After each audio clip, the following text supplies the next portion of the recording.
just nuts that there's so much in this game that people don't know about. Like, you didn't need to do that. Who's paying attention to that? So, hello and welcome back to the Sega Spirit Show. It's your healthy dose of blue skies, blast processing, and a whole lot of retro-fueled enthusiasm. I'm your host, Graham Cookson, and with me is a man who once drunkenly confessed that back in 1996, he flew to Japan, snuck into Sega HQ, wandered into Sonic Team's office, and installed a macro that forced every letter on their keyboards to become uppercase, except for the letter I, which would always be lowercase. Why? Simply for the bants. He's a menace to typography and a danger to any development studio with an unlocked door. It's Scotty MO. Whoa, what is that? What is that, Scotty? It didn't work. Please. There we go. Oh, it's cool. Sorry, Scotty just fidget thing. spat knuckles at my face. That's fantastic. We have a cracking episode for you folks tonight, because today we're celebrating a game that proved you don't need consistent letter casing in your title to be a masterpiece. It's a game that took the Saturn to places you didn't even know it could go. A game that's turning 30 years old and still looks like it drifted straight out of a dream. We're about to take flight with one of Sega's most ambitious, bafflingly beautiful, and brilliantly bonkers creations. It's Nights into Dreams. But before that, as always, we have our hot Sega community news packed full of homebrew and indie Sega shenanigans. So come join us as we celebrate the Sega community, classics, and more in this episode of the Sega Spirit Show.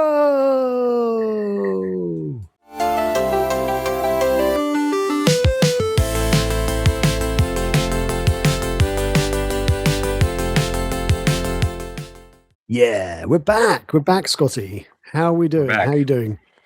I'm alive. Haven't really played video games because I am trying to find a new job, which is horrible. So anybody out there, keep me in your prayers and thoughts and other crap. But I haven't been playing games too much, though, really. I've watched a bunch of stuff. I watched the new Spider Noir series, which was okay. I got caught up on Severance, which is very good. Very much enjoyed that. I've heard good things about that. Lost fans should check it out. Okay. And I watched the new Superman movie the other night, but that was also okay. It was very corny, but yeah, some good dogs in it. I don't know. That's yeah. I really haven't done much else besides like veg out here and there where I can. So Yeah. Fair enough. Yep. What about you, Graham? Cool. So, several things. I had my in-laws staying with us over the last few weeks, which they've now gone. You people, the audience, watchers, viewers may have noticed over the last few episodes, my back. Well, God, I was about to say my background. Back end. That's not background. Backdrop. I don't see that on. That's a different podcast. Yeah, that's for the Patreons. My background has changed a lot over the last few episodes and stuff, but basically I'm hoping to shift into a different room, and now that my in-laws have sort of left, that can potentially happen. So I'm actually downsizing. I'm going to go to a smaller room because this it's a decent size. You can fit a double bed and stuff into it and like cupboards and stuff, but basically I had all my gaming stuff in here and I didn't really use most of it. So, and I've got a 2-year-old who's, growing up fast, and he kind of needs his own room. So shifted the cot into here, as you can probably see behind me. That's all he talks about. Yep. And yeah, so hopefully maybe the next episode I'll be in the different room. We'll find out. See how it goes. These things take time for some reason. But that means all my gaming stuff is basically in my attic at the moment, except for I've got the Saturn and Dreamcast next to me, but most of my actual game collection's up there. But yeah, and also completely non-gaming related, I've been building a big planter box thing with a seat in my back garden or backyard this weekend, which actually I should send you photos, Scotty. I haven't done that. Maybe I'll drop one on the screen now. But yeah, I'm quite proud of it. I haven't finished it yet, but my body and back are basically broken. It's yes, sure. Yeah, it's you know what's hilarious? Yeah, I'll on that topic. My back was killing me this morning when I woke up, and I realized Rachel has started dog sitting as a side job, and she normally it's just weekends, or she'll do what are called drop-ins, where you might have to swing by in the morning before work and feed them, take them out, and Oh yeah. swing by after work or something. This she doesn't ever do this, but her cousin asked her to dog sit, and so she did for the week and stayed at his house for the week while he was out. Excuse me, out of town. And so because of that, I had our house to myself the whole week. And so everything I was doing in the living room, normally I'm like on the far right and Rachel's on the far left, and we just have like pillows or blankets in between us. It just kind of happens that way. It's not like we are separated or anything like that. Yep. But since she hasn't been here, I've sat in the middle on the cushion Whoa. that is never sat on. And like and my back was fine when I would wake up each day. And then I realized Ooh. she came back yesterday, and we're sitting on the couch, and I was just sitting like this, I guess for too long, just like leaning to the right for the whole night. And then I woke up and my back was killing me. I'm like, that's all it Ooh. took was just leaning for Wow. multiple hours on the Yes. couch. So Yeah. that's don't get old, everyone. Just die young, you know. Yep. Man. Oh But god. because Yeah. I woke up, I'm like, what did I do? Yeah, we're both at that age where if something hurts, you think to yourself first, how did I sleep? Did I sleep wrong, or what did I do yesterday? Yeah. Well, So it was I've a long walk for that, actually but yeah. talk about leaning. I can't lean on my left elbow at the moment because I know I've got this little sleeve thing because I damaged my elbow weeks ago, like a month ago, and it Like a still hurts. And like, major funny bone hit or something. yeah, it's kind of like that, but basically Mm, doing that, just stretching my arm out hurts. yeah. Doing that hurts. Leaning on it Mm. hurts. Like I've actually think I've done something quite serious to it, but I don't know what it is. And I went swimming yesterday thinking, sometimes if you've got bad back or something, sometimes water somehow magically helps, like just floating around. Oh. And it physically just hurt, just trying to move my arm underwater. Like, yeah, that's just making it worse. This is not good. Uh-oh. Um, so yeah, don't know. Do you this is the content people tune in for. Do you stretch every morning? Not every morning, but I do. Well, it goes through periods. I forget to stretch quite often, Yeah. but yeah, I do try and stretch. I've got this little stretching routine, which a chiropractor gave me actually. Nice. That's the one So thing I haven't done that I should. But um, best thing that came out of lockdown was you got me Ring Fit because for oh some yeah, reason it couldn't be found anywhere, and I demolished that game multiple times to the point that the Ring Con doesn't work as well. But I still do the stretches every morning, like those pre like mm, and all that stuff. I still do that that's a good every idea. morning, and that Fantastic. probably helps me a lot. Maybe I I should mean that get takes my like Switch up again. 3 minutes or something. Yeah, Probably should start stretching more often, I'd say, just in general, you know. yeah, that I'm sounds like not a good saying go to the idea. gym and whatever, that's for each person as they can, but stretching our age, we need to do it. Yeah, I think we do. Yeah, we need a good stretch. I literally, no joke, I stretch before and after just playing guitar now because the Oh thing weighs wow. a little more than I want it to. And so it's on my left shoulder. So I just like Yeah. this is the Uh, content people come to a Sega yeah. podcast for. That just reminded me as well. The other day, I did a big yawn and I did a stretch as I yawned, which I used to do as a kid all the time. And as I did it, I was like, "That feels so good! Oh my god!" Like I was Oh, sure. like, I thought I'm you were like going to a say you cat, heard when a something cat. pop. Oh no, no, no, no! I just felt really good. I was like, "Man, I need to definitely need to do more stretching, especially yawning." Yep. Man, yeah. Yep. Doesn't So take there we go. much. That's a hot That's our Sega update. pants. Yeah. That's really, So, yeah. I so mean, on the plus side, I don't have any pickups. That means I'm saving money, so it's okay, you know? yes, yeah, So yeah. good on you. Well, if anyone's, I don't know if I should throw it out there, but if anyone's got a job for Scotty, hit us up. Please do. Sure. Anything. Yeah, do it. It's been a year, Ooh, but yeah, shall we get into something else? let's do Or it. you don't have any pick? All right, completely. That's okay. I wish that was perfect. Press the button. I was trying I was asking a question, and I guess I'll just go F myself. No, it's Oh all right. dear. You don't have any pickups or anything? Normally 5 Kickstarters have shown up at your door by now, but yeah. Nope. Not this time. No pickups. No. All right, sorry. I haven't really had a chance to play too much either or do anything. So, yeah, there we go. All right. Send us off.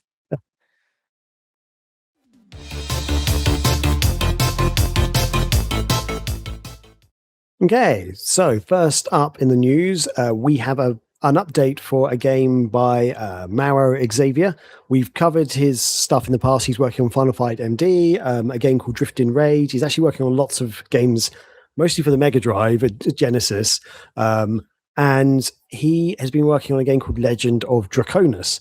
And in early July, he actually put out a video showing the intro to the game, and I'm really impressed by this. So I was going to start playing it, and let's see what happens.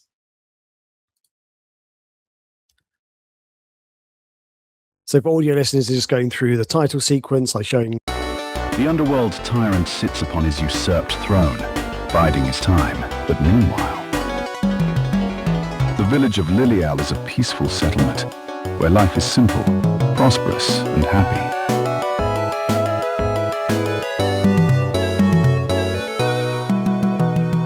The self-proclaimed king lives in comfort on light taxes, but ignores the needs of his people.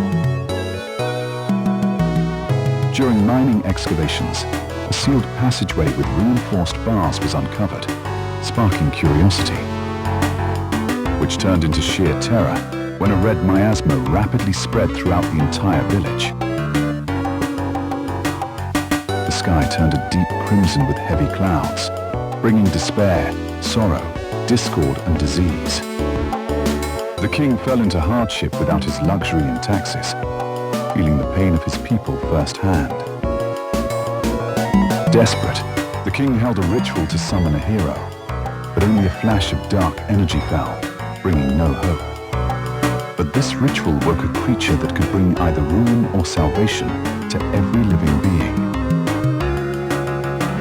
Its choices will seal the fate of man and a species yet unknown. A legend is born.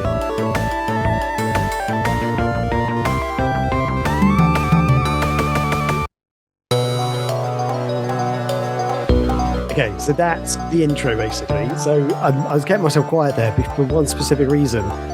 The audio quality. So this is supposedly being made for the Mega Drive or the Genesis. And famously, Mega Drive Genesis doesn't have... I mean, it did really good audio in a way that lots of soundtracks for games are amazing. But compared to like the Super Nintendo and stuff, the ability to actually do voices was never that great on the Mega Drive. You know, some games pulled off better than others, that's for sure. But I mean, that audio quality was fantastic for a whole narrated, voice-overed intro for a game. That's fantastic. Like, I'm really impressed. And they've also got the music playing in the background and stuff. So I'm not a developer, I'm not a coder, I don't know how this works, but supposedly this is meant to be running on the Mega Drive, or it's going to be released on the Mega Drive. And that's really cool. So very, very impressed. And the game itself, we haven't got any gameplay footage, but he did release some screenshots a little while ago, which sort of show that it's going to be a kind of action platformer / RPG kind of game from the looks of it. You play as a kind of dragon human hybrid type creature. And yeah, the game's shaping up to be pretty cool. There's like some underwater bits. There's caves with like fire and stuff in it. Yeah, it's coming along really well. So yeah, it's kind of he actually says it's kind of like classic RPG style from 16-bit consoles. But it's I guess it's kind of more like a Wonder Boy style game. Like Wonder Boy Dragon's Trap, where it's RPG mixed with action platforming. But it's coming on really, really nicely. And as I say, that intro is just kind of blew my mind a little bit. For audio listeners, the visuals look really good, really well detailed visuals. There's not much movement, just sort of camera panning, no real animation in it. But the voiceover is just really good. So I'm very excited for this. Looking forward to this. And next up, we have something from Frogball, also another indie developer. This is on his Patreon. So we've covered Frogball a couple of times in the past, and they are currently working on a reverse engineering of Panzer Dragoon, the original Panzer Dragoon game. Now, they put up some videos. Basically, the first video shows a dragon model just flying through kind of like, I guess, the level background, but most of the objects are wireframe, 3D wireframe images, basically. So like a test almost to show how the movements of the dragon works and stuff. And then they put up a couple more videos. One where they've overlaid the original...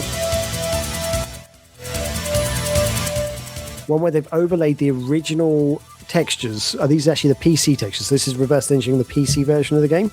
They've overlaid the original PC textures over those wireframes. So the quality of the textures is a little bit less than what you might expect from this day and age, but looking pretty good still, though. And then there's one final one where it kind of showcases the first few enemies in the game, sort of them dropping down and stuff. And they're looking at, they're going to post up some more images, more videos of other enemies and stuff. But why are they doing this? So I actually asked the question in the Patreon. I was like, I hope you don't mind me asking, why are you doing? What's the purpose of this? Like, not to be rude, just what's going on. And Frogball responded saying they're looking at porting it to another system among other ideas. And I tried to ask, could it be coming? Like, can you tell us what systems it might be coming to? And any other ideas you might have.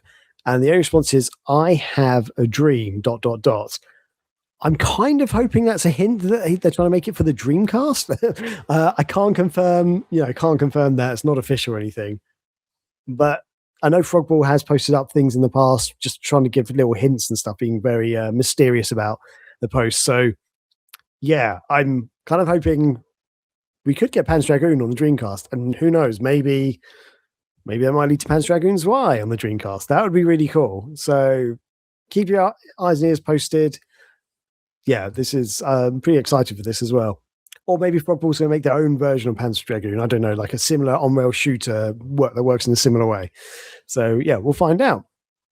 Next up, something that's very exciting, especially for me, is looks like Diddy Kong Racing is coming to the Dreamcast, which is awesome. Diddy Kong Racing is personally my favorite kart racer. I've loved it ever since it first came out. I love the different tracks, the characters, the different vehicles. It's such a fun game, especially the adventure mode. And this is being, I believe, doing by someone called Bruce. And also, I know Fulco Gergis has got some hands in it, and I think some other people are working on it as well. So this video is from the Sega Guru, and it kind of shows off, showing off the intro and shows off some levels, and kind of showing the gameplay. The frame rates per second drops between about 22 to about 30, so it's quite normally consistent on 30, but then does drop down a few times, and the audio isn't quite right. For the most part, it's pretty good. You can hear it, it's a bit iffy. But yeah, so this video, it's from a couple of weeks ago, but yeah, Sega Guru is sort of playing on some tracks, showing off the first few levels of the game. And it's shaping up really nicely. It looks like it's running pretty smoothly, even with the frame rates sort of dropping and dipping a little bit here and there. And I think there are some graphical glitches in some areas, like on the first first boss battle races, some glitches on some of the trees, some of the graphical glitches, but generally coming along really well. However, at the time of recording, Fulco Gergis has posted up his own videos on this. Is actually from LinkedIn, and it's showing a comparison of the N64 version versus the Dreamcast and how the progression has come along. So this video also shows the frame rates per second, and it's pretty interesting. So firstly, the music's sounding a lot better already. And it shows the frame rate performance is much better now. So the Dreamcast is actually pretty consistent on 30 frames per second now. Also, the visuals are just so much better on the Dreamcast. I mean, that's kind of to be expected, but like when it starts from the N64 original, you kind of see it's a bit blurry, not the best picture really, because it's kind of upscaled a little bit, like for more modern screens. But yeah, then you see the Dreamcast one; it's so much clearer, so much nicer, and you can tell it's just a lot smoother gameplay, really, just by watching it. So that's super exciting. It's something I'm very excited to play. Can't wait to play this. There's also a little bit more as well. This next video is more audio based, but it sort of shows the sound effects, the audio quality from Diddy Kong Racing. So the Fulco actually explains that the Diddy Kong Racing, the original one, actually had some cool reverb effects, especially on driving through tunnels and enclosed spaces. And that's basically what they're doing for the Dreamcast version. And yeah, let's just check this out.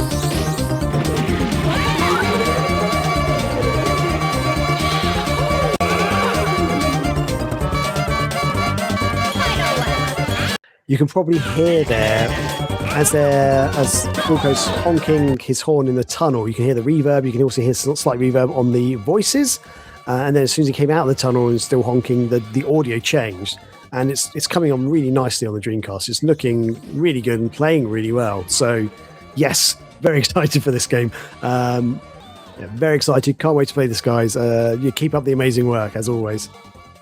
Okay, and next up, we have a bit of an update on Sonic R that's also being made for the Dreamcast. So it's been ported to Dreamcast, a game by J.N. Martin. So he's done, you may have heard him on our show and other places a lot. He's been doing amazing work in the Sega scene, especially porting games to the Dreamcast. So he's been porting Sonic R, the PC version of Sonic R, to the Dreamcast, and it's come along leaps and bounds over the last few weeks. So this one of the latest gameplay videos he put out was a while ago.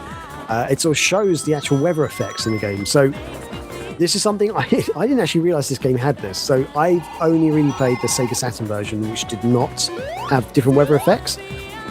But apparently the PC version did. But luckily there's a comment in the YouTube video that actually asks where these weather effects come from. Did you make them yourself? And J.N. Martin confirmed that this is actually from the PC version, the weather effects. But it's looking pretty cool. You can see the raindrops and stuff. You can see flashes of lightning. Also the music, which you might be able to hear when you hear my voice, it's sounding really good. And yeah, it's coming along brilliantly. There's also some other videos he's put out. It's another video that he's actually put out. This is actually from a live broadcast he put out, and this video went up actually earlier today. So it's showing the full game basically. So he plays through the whole game of Sonic R on the Dreamcast. And it's looking really good. It's looking really playable. All the option menus and stuff are there. It kind of just shows off, some of the level. Well, I'm just skipping forward now, but essentially, playing through the game. I didn't realize there was snow on this level, for example. But yeah, from the PC version, they added snow. And yeah, it's looking really good. So it's playing really well from the looks of it. And I'm very excited to actually get my hands and play this properly on the Dreamcast. It looks like it's playing fantastically. So as this gameplay video shows, the full game appears to be there. So it's all be running brilliantly, running smoothly. So he actually plays the game from start to finish. So there you go. There's the credits, just showing up the credits, skipping forward a bit there, which is brilliant. It's so cool. So hopefully this is kind of in a finished state. I'm assuming. I don't know for certain, but yeah, hopefully it's not much to do, and hopefully we can all get our hands on it. Plus, there's also another update on something else.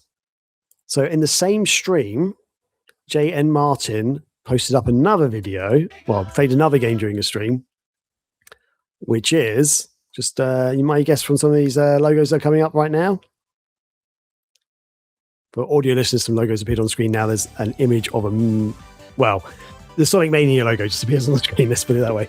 So Sonic Mania Plus. So we've actually covered this a little bit. You may not already know. Sonic Mania Plus is being ported to the Dreamcast, and it appears to basically be finished. So yeah, the Sega Guru actually put out a video a few days ago showing Sonic Mania Plus and saying it's actually launch day for it. But that video is now being removed, so I'm not sure if maybe it wasn't launch day or something went wrong with that. But yeah, J.M. Martin's posted up gameplay of it, and yeah, I don't know if it's the full gameplay he shows through, but from what I've read and what I've seen online, this game is basically ready now for the Dreamcast. It's running really well. Like the bonus stages are there. It looks like it's running beautifully. So very excited to play this. And from what I've read and heard online, it's running better than some of the other console versions. I don't know how it compares to like the Xbox and PlayStation, but I've heard comments about it running better than the Switch version. I'm not sure how true that is, but yeah, I mean, that'd be awesome if it is. So yeah, very excited to play this. So it looks like this is nearly ready to go. So fingers crossed, we'll get our hands on it very soon. And sorry, one other final little thing I had to add at the end. Yes, another N64 game looks like it's on its way to the Dreamcast. A game from J.M. Martin. It's Wave Race 64. And if you never played Wave Race 64, it's essentially just a jet ski racing game that was on the N64. It's one of the, I think it was a launch game from memory.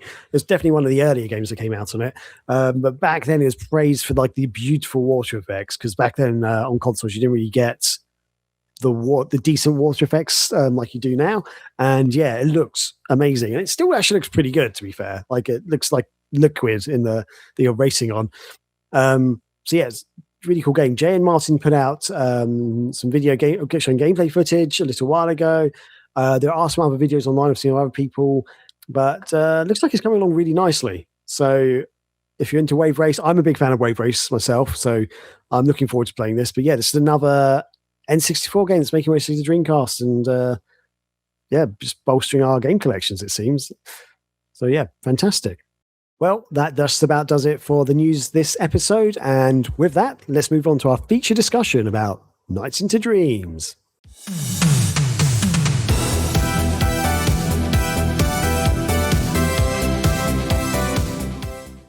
Yeah, that's right. As we mentioned at the start of the show, today we are celebrating 30 years of one of Saturn's most imaginative creations, Nights into Dreams. It was born from Sonic Team's desire to break free from the ground and take to the skies. Nights wasn't just a game, it was a statement, a declaration that Sega could dream bigger, stranger, and more beautifully than anyone else. We'll explore how Yuji Naka, Naoto Ohshima, Takashi Iizuka turned the science asleep into a flight of pure emotion, and how Tomoko Sasaki's music gave Nightopia its heartbeat, and how the gesture of the dream world became a cult icon that still enchants players decades later. So grab your Saturn 3D controller, take a deep breath, and let's drift off into the world of Nights into Dreams, where imagination takes flight. Wow. As I wrote that out, I felt this was really good, and it's really hard to say everything. So yeah, where's my controller? That's all right. I'll keep sitting on my cable. Yeah, I've got a white one somewhere in the closet, but I'm not going to dig for that right nice. now. It doesn't work. One of the buttons. It's probably fixable. The C button doesn't respond, and I'm sure it just needs a new sensor or something, but you know. But yeah, well, for the audio listeners, we were both holding up our lovely 3D 3D Saturn pads, like Nights in Dream controllers, or the big fat controllers is once known or once coined by the Saturn magazine in the UK. So yeah, there you go. Good stuff. Anyway, so yeah, we're talking about Nights into Dreams because it turned 30 this year. So it actually originally released in Japan 5th of July 1996.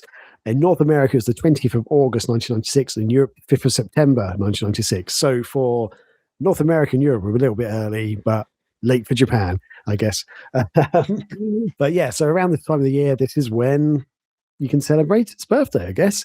And if you don't know, the game originally released on the Sega Saturn back in 1996. It later released on the PlayStation 2, but only in Japan. And then there's an HD remaster or HD re-release, however you want to call it, on Windows, PlayStation 3, and Xbox 360. I've just lost the date. Recently delisted, unfortunately. Yes, it was delisted back in the end of 2024. I think it's December 2024. It was delisted. Something like that. So you can't get it digitally anymore, unfortunately. Yeah. So really the Saturn or the PlayStation 2 version, physical versions are the only way to get it. Like if you want it. But yeah, and it's a crazy game. If you don't know about Nights, it's a really, really weird game.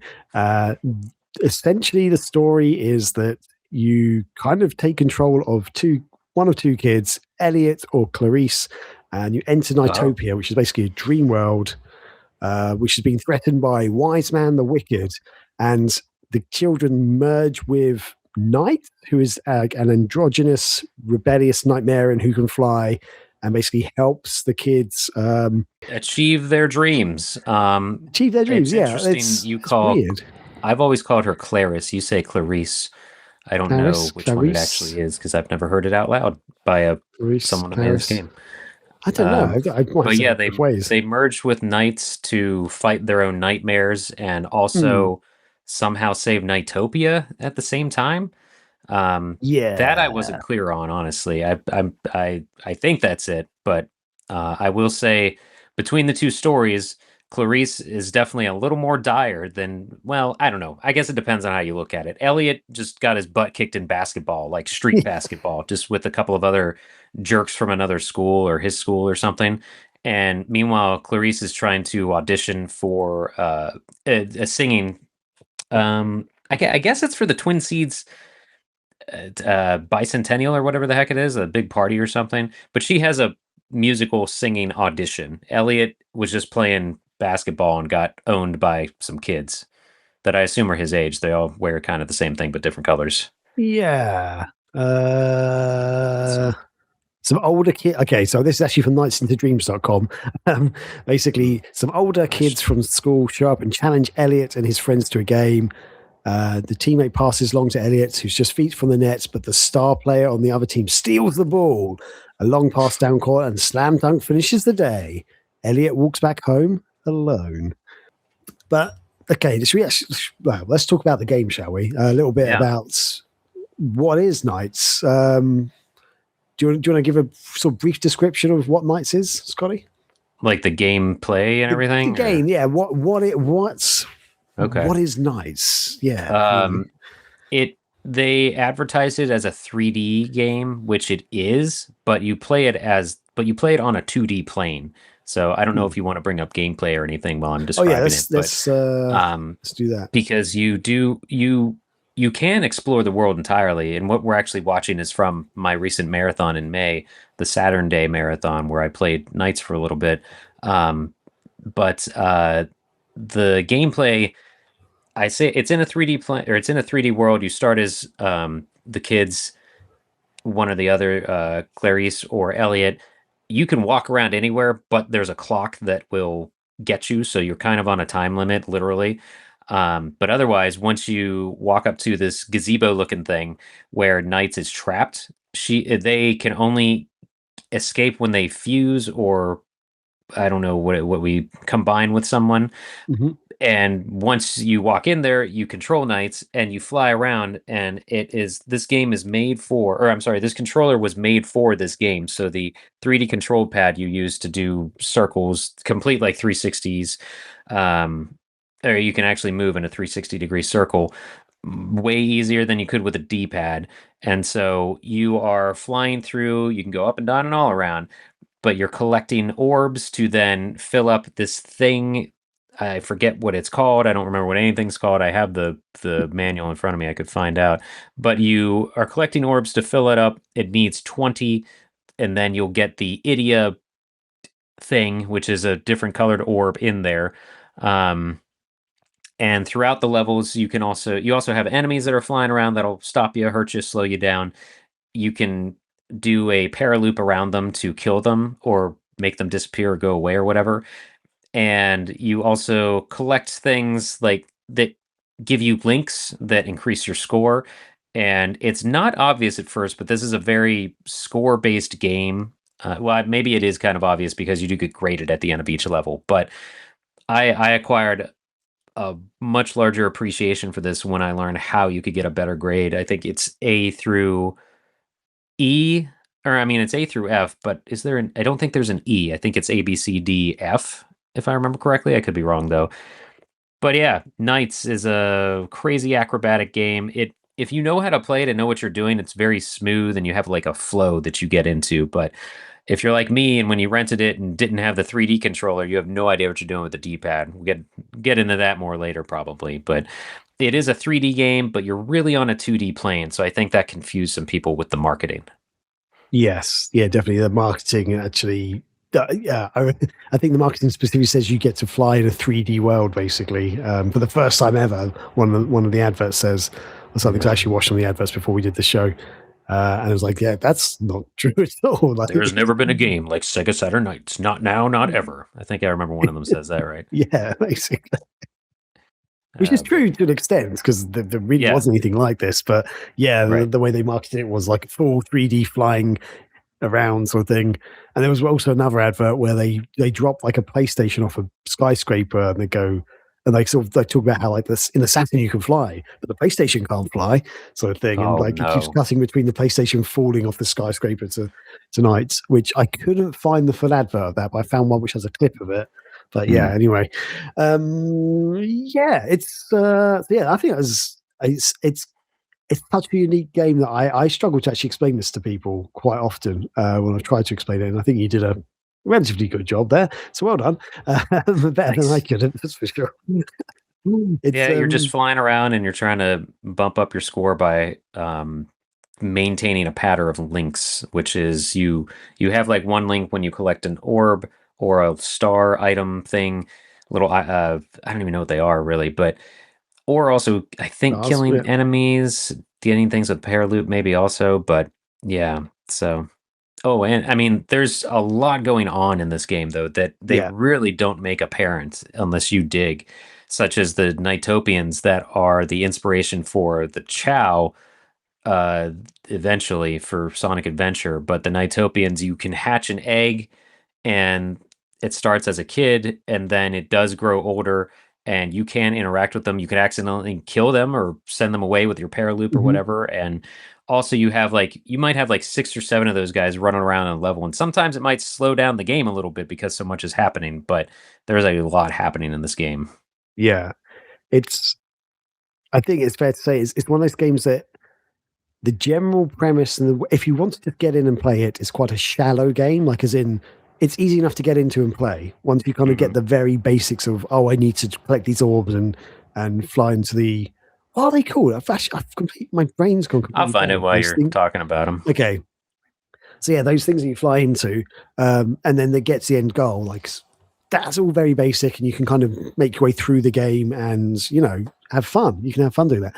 But the beauty of the game comes from how deep it actually is. There's like so much to do. There's like, once you pick up the idea of how to get a better score to boost up, like to get more points to boost up your final score and stuff and work your way through the game, and playing as the 2 different children, you go through different levels.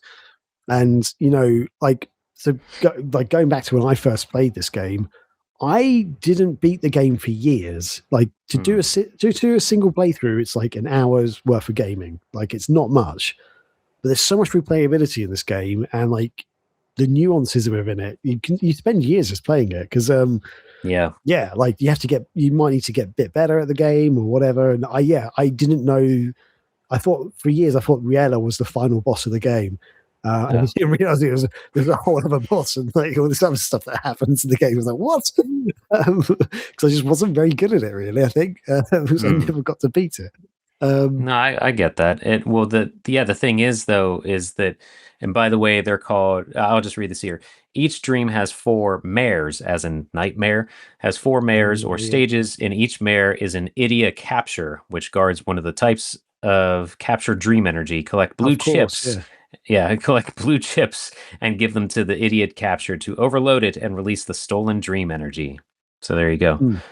But the when you're going through a level, I found this out accidentally, and you might realize it when you get to the last stage of each character, but your score at the end, you probably got like averaged a D or a C, maybe a B. That was because you're not using up all the time, because our gamer brain, we're trained to like get through stuff as fast as we can. Yeah. But so you get through one stage quickly, or one mare a lap, we'll call it. You get through one lap pretty quickly if you don't spend time with your score. And so you'll get like a C or a D. But I found accidentally that the longer you wind down your time, and so I think when it starts to get to 20 seconds, because you start with either 100 or 120 seconds per run, I forget. 120, I think it is. Okay. So, but when it gets down to the last 20, the numbers start pulsating on the screen because you're running out of time, and then you'll turn back into one of the kids, and they're a lot more fragile. They can, get taken out of the dream, woken up, basically, which I do think it's cool when that happens. It says night over rather than game over. but so as you're going through, you want to get a better and better score, or just run down the clock, because even if you just wait till like the last 10 seconds or something and then jump into the gazebo thing with the idiot that you've already got, you'll get a way better grade just because you used all of the time and increased your score.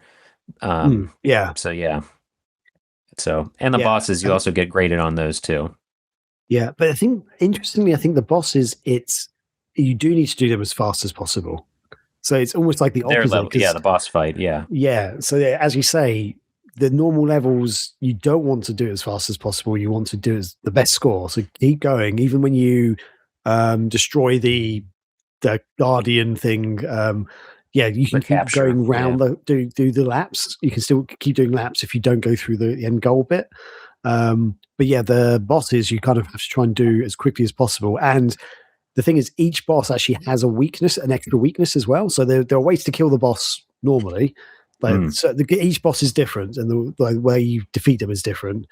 But every boss has a slight weakness or something. I remember reading up about this, and I think a video I've watched as well mentioned this as well. Because, for example, there's what's it called? There's the one that's kind of like a dragon type boss. It's not quite a dragon. It's like almost like a fish with a dragon's tail, where you normally keep hitting the face and like it'll split from the tail and then rejoin, and basically you have to get to the final bit of the tail. But if you go behind it and do a loop, you can get it in one hit.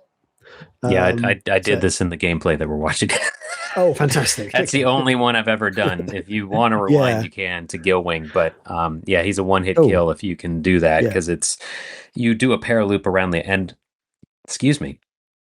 Do a paraloop around the end of its tail, and it kills him in one hit. I didn't know that all the bosses have that. Yeah, this here. So we're watching that. Yeah, I don't know. It's easiest if you go under it and kind of almost get under his body. Boom, get him in one hit. Yeah, and you can see my reaction there too. Yeah, I think the first time I did that, I didn't know that you could do that, and I didn't realize I actually killed him. I was like, I just beat the boss. Like, how did that happen? Yeah, I think this game is bugged. You know, say what you will about achievements and trophies, but I didn't know about that until the Xbox 360 achievements. One of them was kill Gilwing in one hit or something like that. Right. Okay. So yeah, and just I don't know what the other ones are though. I don't think they're one-hit kills, but I remember reading that all the bosses have an easy way to beat them, basically, or faster way to beat them. Okay. Which, if once you work it out and you can do it, it basically means you you can beat the boss a lot quicker and get a better score. That's kind of the idea of it. Huh. Interesting. So yeah, I don't know for certain. I don't actually know what the other ones are either myself. But I just remember reading about that, and I think I've done it with the fish guy before. The fish boss, Gulpo. Yeah, I've definitely beaten them very quickly before, and I don't know how I did it. And then other times I played and like, this is taking ages. Like last time, it took me like one hit or two hits or something. The bosses look cool. The character design is just awesome. The whole style of this game is awesome. Yeah, that's the thing. This game is just beautiful. I genuinely think this is one of the most beautiful games that's ever existed. And like, I know, looking at our old 3D Saturn games and stuff, like the technically, the graphics aren't the best. The 3D graphics on the Saturn aren't the best, but there's something about this game that I still think is amazing. Like the colors they use and everything like that. The backgrounds, the landscapes. It's just awesome. Yeah, I mean, this is one of my favorite games of all time. So that's going to be real hard for everybody to guess what I'll rank it, or how I'll rank it, or whatever, how I'll grade it, how I'll score it. That's the words. But yeah, it's one of the most creative games. There's really not anything out there like it. And the sequel did not live up to the hype. We can maybe talk about Christmas Nights, or it didn't live up to the legacy of the first one, I would say, Journey of Dreams. But we can talk about the Christmas Nights thing as well. There was a sampler, that's what they called them. That was, I don't remember how you got the sampler. I think it might have been packaged with consoles. It might have been at a Blockbuster Video or something. You could get it. I can't recall, but I mean, yeah. Look at this. I have the sampler. I have Scotty a bit bigger. Oh no. Yep. I've got the sampler disc that you get somewhere. I've got the Christmas Nights disc, which says Happy Holidays from Sega, and it says sampler and stuff. I think that's the Japanese one. Get to that. Oh yeah, there you go. Blockbuster Video down in Oh wow, yeah, 12/26/96 apparently. nice. It was $5. And then I also have the Japanese version of Christmas Nights. And you can still get it on PlayAsia right now. The Perfect Album, that is a double jewel case with 3 discs. Nice. And some very cool artwork and stuff. And there's even like a separate Christmas Nights disc. I'm tempted to buy that actually. Yeah, I think it's still on PlayAsia. And then speaking of music, recently Data Discs released the album on vinyl. I still have it in the plastic just to keep this dumb sleeve thing they do in there, but this is really nice because it has the full soundtrack on there, and then within the liner stuff, you've got each of the vinyls there. I think they're purple. Oh wow, like concept art, or what you call it, like CGI artwork and stuff. That's what the it's actually look like. I'm probably behind my mic. Blocked by my mic. My mic is blocking. There's the cool splatter thing, but like this is just a cardboard piece of art. But what is cool is on the back of each of them has a different person talking. Data Discs does really cool stuff like this. So on one of them is Naofumi Hataya. Sorry, they talk about writing the soundtrack and everything, composing the soundtrack. And on the other one is Tomoko Sasaki, who I forget who did what, but on the back of each of those you can see. So like when I got this finally, or when I got a record player finally, I would just read. I just put it on and just took my time reading all of this because it's a ton of info. That's really neat. That's really cool. So this is harder to find though, the vinyl. Just a quick note, Tomoko Sasaki, he was the lead composer and sound director, and he also wrote Dreams, like the main theme. Gotcha. Yeah, that's so he's the big guy, the big music guy. Yeah. So I think that's really cool. I love it. I think Naofumi Haria also wrote the soundtrack. I'm trying to find out, but it doesn't say. Yeah, there's a. I had it written down. I've lost my notes. Oh yeah, okay. They say here, I was hired as a composer alongside Tomoko Sasaki. Yeah, so there you go. But it's cool hearing them talk about it, talk about the soundtrack and how just they're impressed that people still want to hear about it and whatever. Yeah. So yeah, they look pretty neat. Yeah, let's see. Are they still available from Data Discs? That's going to be hard. Not really. And then if you did the collector's edition, you got a bonus 5-inch or 7-inch. Oh, how big is this? It's a little guy, and it has Dreams, the kids version and the instrumental. Oh, fantastic! It's a little thing. I can't hold anything today. Dropping thing. Yeah. Jiminy Christmas. No, they're fine. Vinyl are more resilient than people might think. But the modern vinyl for sure definitely is. It's a lot thicker. I've got some old vinyls and some new vinyls, and the old ones are very thin. Yeah. So I'm a little bit of a fan, and Rachel found this for me. My wife found this a couple years ago, on Etsy. An Etsy person made a Knight's chow, like a chow from Sonic Adventure, but you can eventually. I forget how. I think you have to feed them a bunch of flying animals to get the Knight's chow. Oh, is that? Can you actually get a Knight's chow in Sonic Adventure? Yes. I didn't realize. I genuinely didn't know that. I thought that was just a cool little thing that someone invented. Okay. No, you can definitely, yeah. So, oh boy. I've got all kinds of nice stuff. Some might say I'm a fan. And yeah, Christmas Nights is my favorite thing to play around Christmas time. I play it every year as a tradition. And it's that we could do a whole episode on that maybe later, but that has more content than the Nights game itself. It's crazy. But yeah. It is actually a bit mental. Yeah. And I did. Yeah, I think we should. Yeah. Oh, the last thing I was going to say, I did find my Knights comics, Oh, I'm second. so we Make you can make you big again. I'm second. There we go. talk How about bad? that whenever we get there. I No. think, Okay. yeah. Yeah. So Let's talk about the game a tiny bit more. I think. right, But yeah, let's go. Let's put your gameplay back bigger again. There we go. So yeah, and where were we? Let's just find out where were we. I don't even know what you asked me. I just Yeah, I totally can't even. I showed don't off even my remember. collection for no reason. That's yeah. I was asking about the visuals and yeah and stuff like that because I just think this is. I think what they've done, not just graphically, but just the way they've managed to basically build like these dreamlike environments almost like it's this is a Yeah, dream world. It feels like a dream world as well, like it's so cool. Like for audio listeners who've never seen Nights, for example, the world, you know how you like have like a floor, the grounds basically, and then you have the sky in this game is the ground as well. Like the most levels have a sort of like I guess that's the best way I can explain it. The ground above you as well.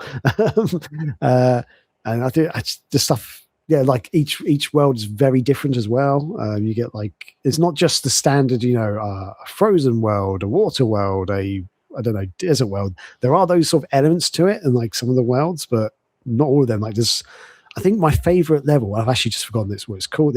I'm so bad with my memories. It's awful. Soft Museum. yeah. Soft Museum is still one of my favorite levels in any game I've ever played. When I first played that, I was like, this is so weird, but so beautiful. I love Okay, cool. it. Yeah, Yeah. do they list the levels in the here we go. So there's Spring Valley. This is all Mhm. of oh, wait, yeah. Claris, Claris's dreams. Mhm. Spring Valley, which right now we're looking at that Spring Valley is the first level, like kind of just a colorful field and not a Mm. forest per se, but just like an open area. But then her next level is Mystic Forest, which is what we're watching now. This Yep. part here also I did not know about until the Xbox 360 achievements. There's a little car following you on the ground. Yeah. Never even noticed that thing. But one of the Chivos was to get the car into the garage. Didn't know Oh that yeah. was a thing, but there's the garage there real quick. Mhm. So You but can. it like switches to a top-down view is what we're talking about, listeners. But Mystic Forest is kind of like a darker forest, kind of, or it's not that it's at nighttime. It's just like such a thick, Yeah. so full of trees and plant life that it is darker, but you see the sun like peeking through and stuff, different areas. Yeah. So, Really cool. and then the next one's Um, Soft Museum. If you want to describe that one, you said it's your favorite. yeah. Basically the world. The world is soft. Essentially, is the best way to explain it. So it looks like a normal sort of. Actually, let's skip a bit forward in the gameplay. Maybe we can It's a have a big quick. old bouncy house.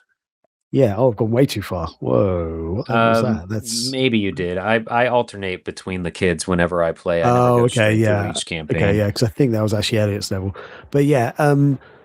In Soft Museum, you essentially you're flying through like it's kind of like a foresty kind of level still, but you go inside like this building, it looks like an ancient building, but the world is soft. Like when you fly in through like the walls or the grounds or the ceiling, it warps and like bends with you and stuff, Yeah, you could which is almost say really it's cool. elastic. Yes, basically like an elasticated thing, Yeah. which kind of just adds something to the level and to the gameplay a little bit as well. Hmm. Um, like really cool, bizarre stuff. And also speaking about how like the levels are quite unique and stuff. So they have like a level for Elliot, which is kind of like a desert level. But that's not like the main thing about it. Like there's other aesthetics and other things in it, like how there's like those sort of magnetic things and stuff. And I Hmm. don't know how to It's very explain it. it's very Yeah. mechanical. Yes. Yeah. Yeah. So even though the aesthetic is deserts, there's all these other things and features within the levels that make it feel so unique, like compared to other Yeah. games. If anything, it's a metallic desert, but yeah, Yeah. that's Stick Canyon. His other two levels, there's Splash Garden, which is kind of again the outdoors, like almost courtyard of a fancy place or something, like very lush green areas. Frozen Bell is Elliot's second level, which is yeah, it's snowy, kind of a Love that mountainous level. area, and where Knights turns into a bobsled. It's Mm. very strange, but yeah, Knights like morphs their um, appearance.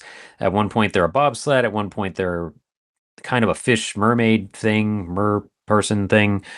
Another time they are in Soft Museum they kind of inflate, so they like bounce around like a balloon a little bit. But Stick Canyon is my least favorite. Maybe we'll get into that later, but it is same here as well, actually. my opinion, the worst level in the game. Maybe genuinely the only place I don't enjoy in the game. But and then both of the kids have the same final level, which is, does it have a name? I don't know. Let's see. I think it's stage. Just Wise Man, isn't it? Or like otherwise? Well, no, they have a final level. Twin Seeds, The Growth.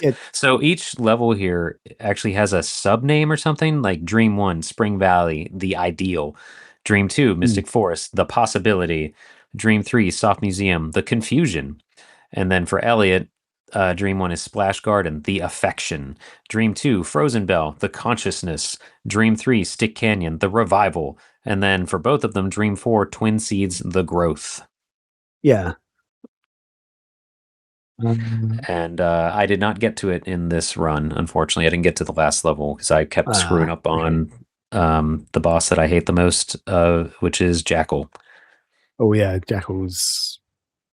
Jackal's a pain in the butt. Yep. He's a jackhole. For those who don't know, the actual idea of Nights into Dreams, the concept of it came quite a few years earlier. Yuji Naka, who's credited as one of the main creators behind Sonic the Hedgehog, he conceived the idea of a flying character during Sonic 2's development back in 1992. And it said that he wanted to capture the sensation of freedom and fluid motion, something that Sonic's ground-based gameplay and speed couldn't really express.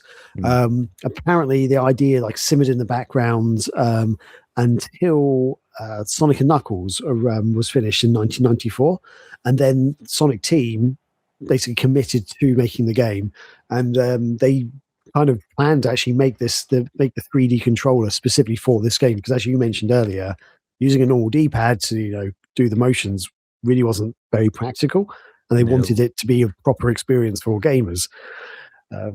Really cool. And the main character designer, Naoto Ohshima, he intentionally made knights genderless, and apparently wanted them to resemble an angel or bird-like jester, which was the whole idea was meant to evoke dream logic and universality of a being of pure emotion, was quoted as.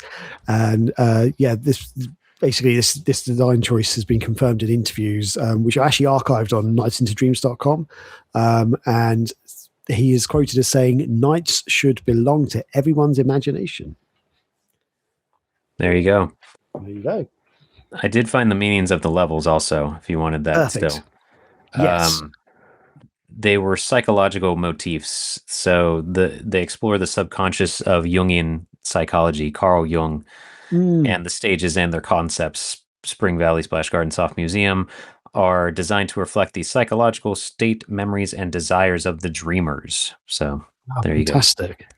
Yeah, that is from the fandom page, so take that with a grain of salt. But I do remember Jungian mentioned, so yeah, it's psychology. Yeah, and something to do. So yeah, I've actually got a note on this as well, which goes alongside that, because apparently the team, like the Sonic team, studied actual dream science. So they researched REM sleep, dream cycles, and psychoanalytic theory, which goes along Jung and also Freud, to shape Nightopia's symbolism and the emotional arcs of Elias and Clarice. And apparently the dual protagonists represent masculine and feminine dream energies, while Wiseman symbolizes oppressive control, and it's a metaphor for losing creativity in adulthood. So kind of deep, really deep, actually, like when you think about it. Yeah, there is more going on than we give it credit, maybe. Yeah, exactly. There's a lot of depth to this game when you actually look into it and understand what you're doing, where these ideas came from. I think that's the beauty of this game. As I said before, it's the beauty of this game. The soundtrack is amazing. It was on rotation when I would have Sonic R and Sonic 3D Blast basically on rotation in my Sony Discman, my Discman, and just very. It's a vibrant soundtrack. It's very atmospheric, but there's upbeat songs. There's more somber songs. The Christmas nights thing where they do an acapella version. They have Boys to Men do an acapella version of the theme song, which is, or not the theme song, but Dreams, which is amazing. So yeah, again, Wait, one of my favorite was games. actually But Boys to also, Men? yeah, Boys to Men in the I Christmas did not soundtrack. know that. What? Yeah. Does it say Oh on the my back here? god! Maybe not. It does not say on the back here. No, but in the credits, you'll see that it credits Boys to Men with Right. it. Um, yeah, no, it's a very good soundtrack. Very good. Just lots of different feelings, but overall, yeah, I would say that it does have a very dreamy feeling overall to it. The soundtrack is one of those. It's become like a childhood memory of mine, basically. Like it was. It works so well with this game. I love it. Like it's so. I don't know how to explain it. I'm really bad at explaining things. Um, Basically, yeah, I think it invokes emotion. That's kind of along what lines what you just said, but and I think it works well with the different levels and the different. Yeah, because this game's kind of based upon emotions and things like that. It kind Hmm. of worked in that way. They did a really good job of actually embodying that and making it so the gamer felt that way when they're playing the game. And like it's kind of you kind of get lost in the soundtrack and flying around and stuff. It's the gameplay and the music actually merges so well together. Yeah, Um, you don't notice it when you're playing as much, which is the mark of a good soundtrack for anything. If it, exactly. Yeah. yeah, blends so well, you don't notice it. Yeah. And talking about blending and stuff. So I don't know how you feel about this. This is how I feel about it though. This game blends in different control styles and mechanics so well. So you sort of mentioned how like there's one of the levels you're sort of flying along and then it goes to a top down view and you can see the car below you and stuff. There's a Mhm. bit where you turn into the bobsled. So basically throughout the game in different levels and there's sometimes you'll be flying along like normal, so it's like a kind of side view that you normally have, and then suddenly it'll go into like a rear view or top down view or something. And also on Stick Canyon, it goes into that roller coaster thing where you get stuck to the grate and you're kind of Right. flying Yeah. along. And I love how the game does it. It kind of just throws you into it, and the gameplay just completely changes.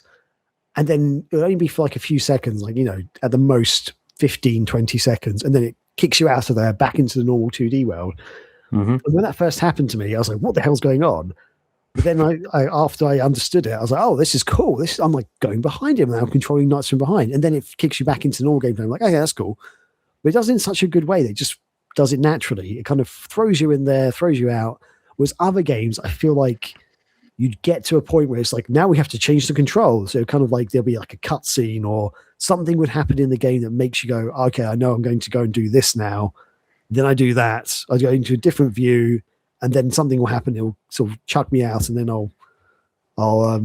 then like it might have like a little cutscene or like a little clip or something, or Hmm. or an instruction to say this is now we're going back into the normal gameplay mode. Whereas this game is kind of just keeps it natural, keeps it flowing almost. Yep. Like Maintains the flow. yes, which is brilliant because this game is all about the flow basically.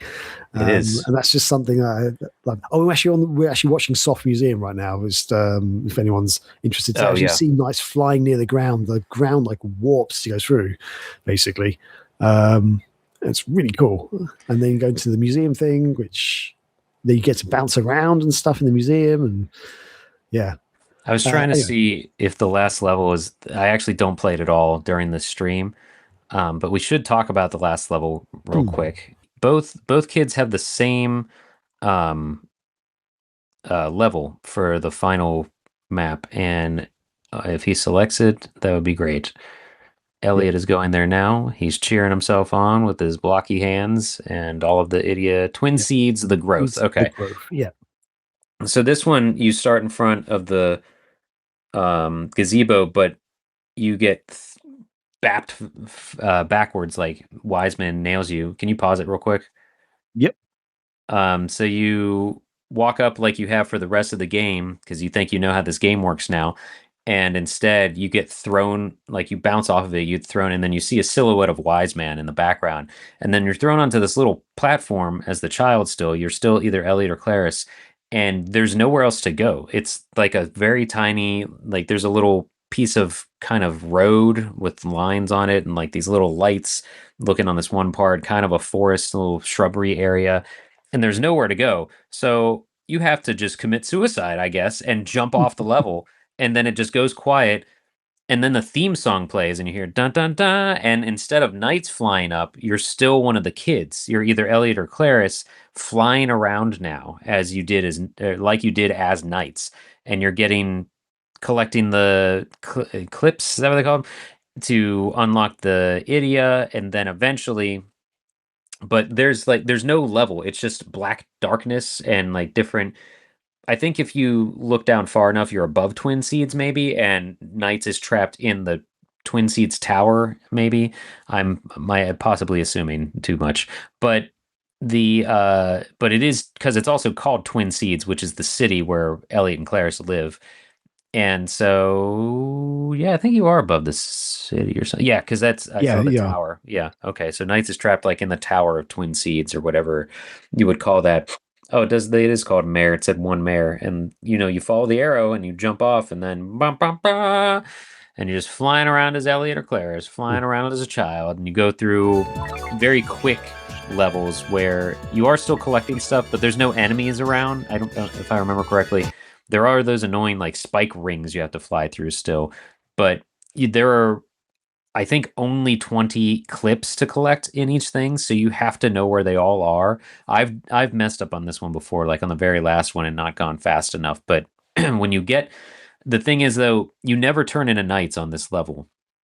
You collect all the Idia, and then when you have all 5 of them, then you fly to the tower again, and you're trying to bash through to get to knights, and for whatever reason you can't. And then, like we're watching Elliot's gameplay right now, when he tries to bash through, suddenly in the background, Claris flies in, which you do play as Claris in this as well. So I assume it's like the other, like this level is happening at the same time for each of them. Yeah, like Claris flies in. It doesn't look as good in better graphics or whatever it is, like updated graphics. It kind of needs to be a little foggy and wonky, I guess. But then she flies up and she starts bashing against the thing, and only then can both of you together, working together, free knights. Then you fly straight up, you turn into knights, you're like, wait a minute, I'm knights, and you see a reflection, but no, it's actually knights played as the other kid, or for what do we say, molding together, I forget what it was, dualizing, they call it in the Journey of Dreams, which is horrible, but anyway. And then there are 2 knights, and then you're in front of Wise Man. You're like, oh, this is the final boss. Holy crap. And I still stand by Wise Man as one of the creepiest final bosses or villains or whatever in video games, because we didn't really describe him. He's literally a cape character, I guess. Like, I don't know, like a cloak thing with big shoulders, and his head is just a ball with a ton of spikes flying out of it. He does have a mouth, but then he has 6 hands that are floating around him that have eyes. So that's how he sees is the 6. It's like a Pan's Labyrinth character or something. But he's creepy as all heck. So it's a boss battle there are 2 knights characters. I don't think, like, if you pick up controller 2, I don't think you can control the other knights flying around, but you just have to get through these different barrier type things. It's honestly one of the easier battles, because most of the attacks, if you just fly on the very bottom, you can completely avoid them, except for the like tornado things, which I only learned from watching speed runs. So, but the last level is pretty cool because it is so dark and grim and empty, and then you're like, oh, my buddy's here, the other kid. Yeah, it's a very visually impressive final boss, but it feels just like an extra bonus almost after you beat Riella and stuff. And then you get the end, you get the end cutscene basically, and the kids like are happy. But they're still in the dream world, Nightopia. Oh, yeah, they're actually still in the dream world, aren't they? Yeah, because got like little Nightopians flying around, and Elliot kind of wakes up, and then Claris is like lying on the ground, like in a distance, and goes and sees I forget how Claris finds Elliot and her side of things, though. I don't remember. Yeah, might be able to find that. But other than literally this part here, I appreciate that never is she like a damsel in distress. You know, she's just dealing with her own crap, and Elliot's dealing with his own crap, and they happen to meet each other. Oh, you're finding it there. Cool. Yeah, I really don't. Even though I just played this through today, I don't remember. Oh, because I went to get my laundry when Claire's cutscenes were playing. Okay. So, this is still Elliot. Yeah, sorry. Okay, here we go. So and also at the end of Wise Men, it's just like bum bum bum. You just see Knight's face. I'm like, okay, but she wakes up in bed basically. So we don't even see her in the Nightopian world. That's interesting, huh? Weird. I guess I never thought about that. She looks slightly creepier than I remember in this. So we're watching the HD remaster at the moment. Someone did like a 4K 60 FPS update. I don't know how. Maybe they'd use something to like up-res it through AI. I don't have any idea. But what were you saying though, Graham? Sorry. So she's a lot creepier than I remember. Sometimes things don't look as good in the best format, if that makes sense. Well, I mean, it makes sense for like retro games. You want to play on a CRT or something because they were made for that, and you don't want to see them stretched out or anything like that. But and then she sings. Yeah, she goes to sing. Yeah. And Elliot's one, when he does actually wake up in Elliot's one, then he joins his mate to go and play basketball, doesn't he? Yep. And he gets that one slam dunk. Damn right it does. Yeah. And Clara sings beautifully for the judges. Yeah, like three voices somehow come out of her mouth, but it's a video game. But I think hers is way more dramatic. It feels like this is Claris's game and Elliot's just there. Which is fine with me, honestly. But it's I like in Elliot's story though, like when he comes back and they play basketball again, and he goes in and like, he does some moves, he's dribbling, he's cool, he steals the ball, he goes up for a slam dunk, and the jerkwad bullies are like, whoa, but then they're like, wow, that's awesome, we're friends now because you kicked our butt in basketball. And it doesn't, I mean, that's probably how dudes act. I don't play sports, but so it's right there. Right before that anyway. When he Okay,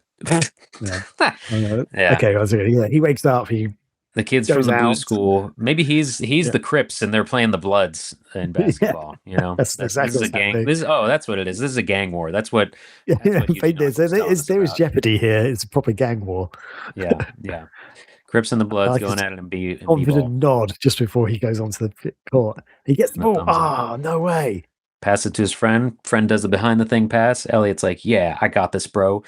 And I've got rocket shoes. Whoa. Gonna go towards that back rim and slam it, and something flies out, but it's not glass. And I land, and they're like, whoa. And he kneels on the ground like he's a superhero. And they're like, whoa. And they're like, yeah, awesome sports. We play sports. We're guys. You played sports against us and kicked our butts.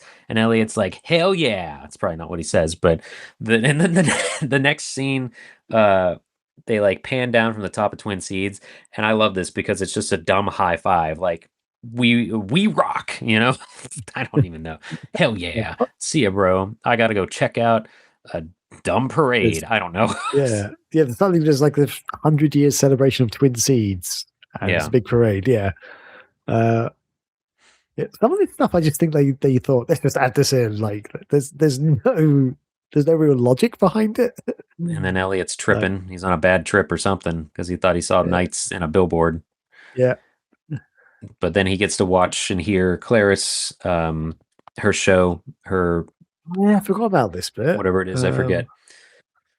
Yeah, very... Yeah, so she's actually on stage performing now, like properly, like in an outfit, sort of like fancy a dress dress. And stuff. Yeah, and he runs down to the front of the audience. I guess this is practice still because there's no one in those seats. But she's, I think it's there's diamonds floating around her. Like she's like wearing proper opera clothes. She's got like gloves on and everything. it's a dress rehearsal then, and they've got the Wait, Sims you kind of saw dealy-bops. someone's face behind him just then, actually, like Oh, in did the you? Well, you could darkness. back up and find Kind out. of. Hold on. I don't see anyone. Hold on a second. I saw something. I swear I saw something a second ago. Okay, I'll back up a little whatever bit. these gems are exploding. Wait a second. Back up. Look, you see behind over his right shoulder, kind of on the left of the screen. I can't tell what that is. I think it's a ghost. Shadowy face type thing. It's probably the ghost from Three Men and a Little Lady. I don't know what it is. Phantom of the Opera. Right, yeah. I don't know. Maybe that's what it is. But yeah, I don't know that that's anything. I don't know. No. I mean, when he was running down towards the stage, there was no one in those seats. So yeah, it looked like that for sure. Yeah. There we go. And then they're back in NiGHTS. Yep. Or something. That also doesn't make sense, but that's okay. We don't know. There's really no, which is fine. This is your own interpretation, I guess, or you can have your own interpretation of the story, which is really cool. Yeah. Unless you read the comic book. Oh, yeah. Let's talk about this. Let's talk about this comic book that you told me about, which I didn't realize even existed until... The dream starts here. So Archie Comics, when they had the Sonic franchise as comics, they also did a NiGHTS 3-issue miniseries, and it has very good art and also some questionable art, but it like tries to tell there's some awesome old 90s ads, but there's Wise Man saying like, hey, go do this thing. And what is cool, they had to like figure out a story, so they've got like other kids that NiGHTS and Reala have kidnapped to bring to Wise Man. So that shows kind of just before the game itself where NiGHTS is a bad character, like one of the hench people, one of Wise Man's goons. We could probably explain that actually. So Wise Man created NiGHTS and Reala as like his two main henchmen. And yeah, so like Reala is basically like NiGHTS, but like the evil version almost. So at some point, NiGHTS kind of betrayed Wise Man and sort of didn't want to live under his control. And then Wise Man sort of captured him within the, I guess, there's like he imprisoned him almost. And that's what happens at the start of each level. The kids sort of free him so he can fly around. But yeah, sorry. Anyway, so in the comics, it sort of shows NiGHTS being one of the henchmen, does it? Yeah. And then eventually you get to see the bosses and stuff and them fighting through like apparently the red gem in NiGHTS' chest was one of the Idia and broke off or something. But and then they've got like other random stuff. But I don't have issue 2. I don't know why. Here's issue 3. And then they did have a second run. So like the end of, let me get this out of here.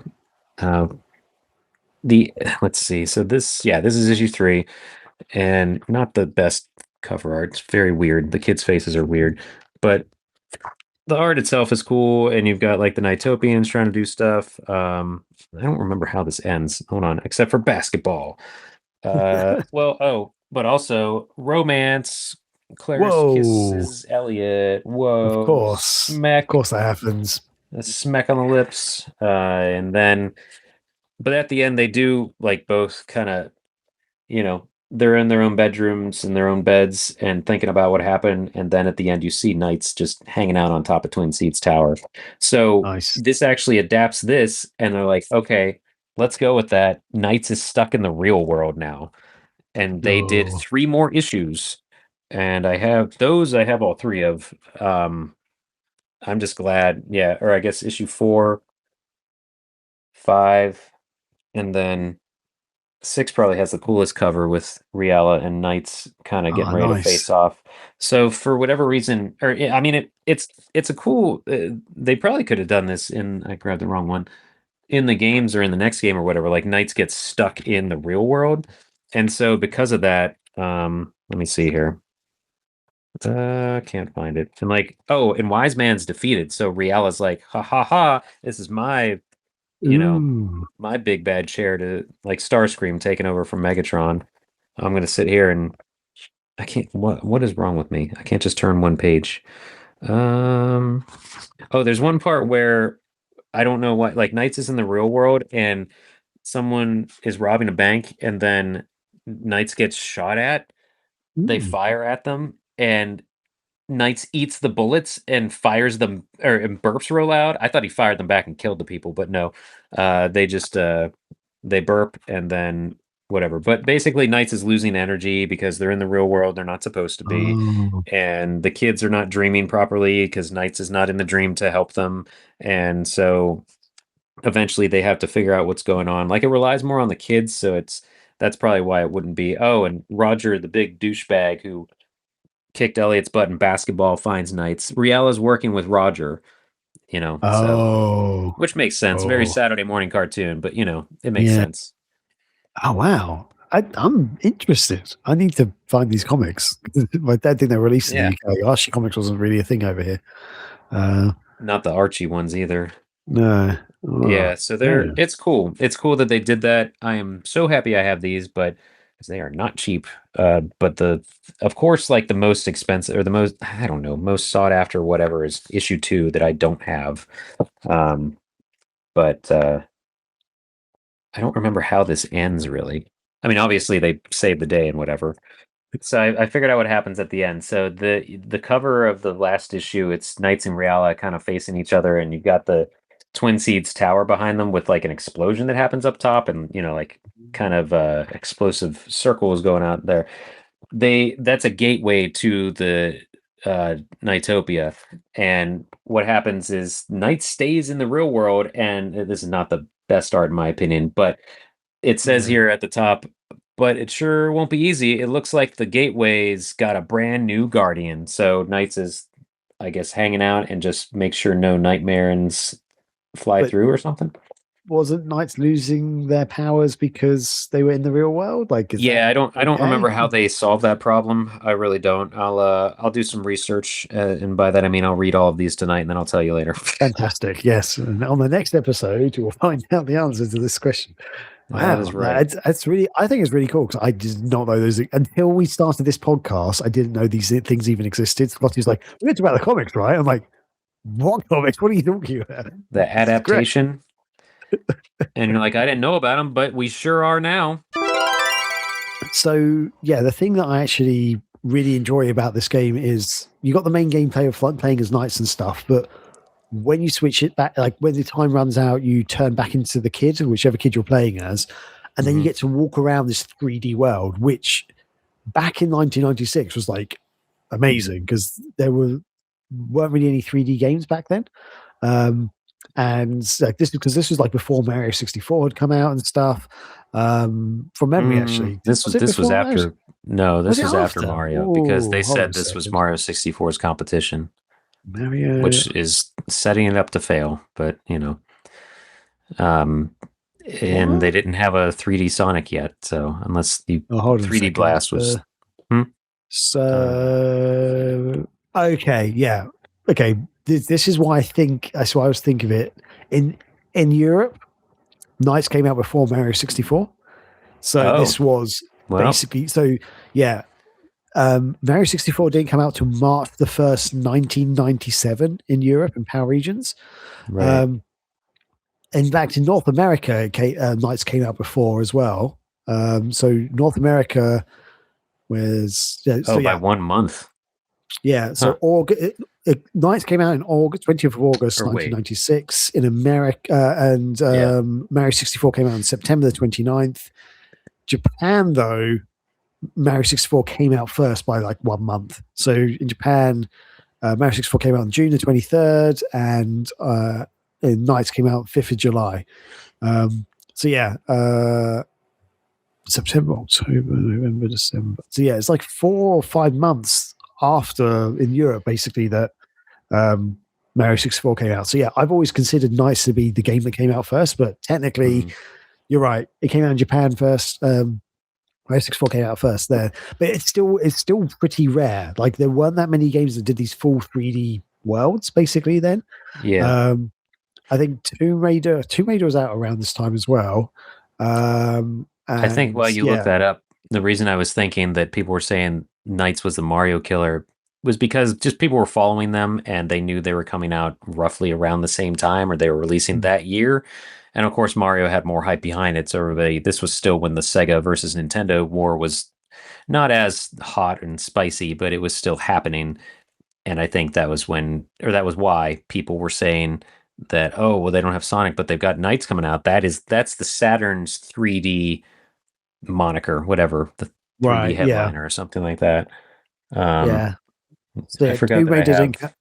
Tomb Raider came out in October 1996. So again, NiGHTS came out before that. Yeah. 96 was a crazy year. Yeah, like this is when the 3D gaming experience really kicks off, it seems. When did Spyro come out? Spyro the Dragon. That was 1998. I thought that was a lot earlier than that. Okay. Well, Crash was before that. Crash wasn't. Sorry, I'm very down on Crash. I do not like Crash Bandicoot. It wasn't a full 3D game. Sorry, it's not a full 3D game though. You don't have a world you can run around in. You're running on a straight track, a straight line. Graham, calm down. No, it's Crash Bandicoot. Secondly, are you moving in all directions when you're playing as Crash? No, that makes it 3D. Yes, you are. Crash Bandicoot. He can run. He can go left, right, up, down, any direction. Right, just like the kids in NiGHTS. No. Okay, right. Hold on. Let's go back into what? Right. I'm not sure you understand what I'm saying. I'm talking about literally, this is Crash Bandicoot. You can make him run around in any direction, meaning that game is 3D. Yes. The levels only go in one direction. They're linear. It is technically a 3D game with 3D levels, but you don't have big 3D open worlds. That's my point there. So Mario 64, Nights into Dreams, Tomb Raider, they are open 3D environments so you can basically run off into the distance and go in all directions. Crash Bandicoot, if you try to go left to right, you go an inch. You don't go anywhere really. There's not really a level to explore there. You're running forward and backwards. That's it. So yes, it is a 3D. It's a 3D game, but it's not really a full 3D environment. If that makes sense. It's still a 3D environment. It's not open world. And I could also argue that Tomb Raider is not open world. You've got narrow hallways and very. It's Tomb Raider. You could argue it's linear, and you could argue it's not, because you do have specific places to go. Excuse me, but you can kind of explore. Tomb Raider's you've got yes, there are corridors in Tomb Raider, but there are also open areas that you can run around fully in. You can climb up things, go up and down and stuff. Sure. I know this is probably gonna. Yeah. Okay. Anyway, let's agree to disagree. I agree. Yes. Crash Bandicoot is 3D models. It's technically a 3D game, but I feel like it's very different experiences in that they haven't got the freedom of the 3D environments that you get in NiGHTS, into Mario 64, and Tomb Raider, in Spyro the Dragon. Those to me are proper 3D, full 3D environments, open areas, open environments that you get to run around in fully. They are. Yeah, I won't disagree with that. Okay. The thing with NiGHTS though was that the main gameplay as NiGHTS, you're on a plane. That you're I don't know if you ever played the game Resogun on PS4. It's a shooter. It's a shmup, but you also kind of move almost the level is a cylinder, and you're flying. You can go left or right, kind of like in NiGHTS, but it's more linear than NiGHTS is. But anyway, only as Claris and Elliot, to bring this back to NiGHTS, only in Smash, it says on the screen, only as Claris and Elliot can you walk around in the 3D environment fully, whereas NiGHTS is more restricted. So I think that was also it's still a 3D game, but NiGHTS is still on a one trail or path, almost plane, and so that was the biggest downfall of this, because everybody kept saying play this 3D game on the Saturn, but it's no, you can only explore the 3D world when you've messed up and you're still playing. You're playing as the kids, but you are supposed to be NiGHTS and flying around, and you can fly up, down, left, right, in the cardinal directions, but there's not what is it? Is it an x-axis? When you're looking at a graph or something, like Yeah, I whatever. can't. I Yeah, can't is it remember. Y up and down? And yeah, I Maybe don't know. Z, Yeah, maybe it's a Z axis, like X is up and yeah, down, Y is left and right. I forget. yeah, But yeah. that I think was the most confusing thing about this game because it is 3D, but like what we're looking at right now, people would say your knights, you can only fly left and right. Okay, yeah, you're right, but it is still in a 3D world. I don't know why it's chugging so bad again, but that was the confusion, and I think why people did not see it as a Mario killer because it's not the same type of game at all. Oh yeah, it's not at all. Yeah, Like the closest thing to this in Mario 64 is when you get the freaking wing cap, the flying cap. You know, yeah, but that's in full but even 3D then, that's still. like behind Yeah, yeah. yeah. I think that we kind of went off a massive tangent there. 'Cause the point that I was trying to make was I really loved how you got to this game. Yeah, because I was saying this game came out before Mario, but it didn't come out before Mario. This Yeah. game, this is for some people, this is the first time you got to experience a full 3D game when you became the child.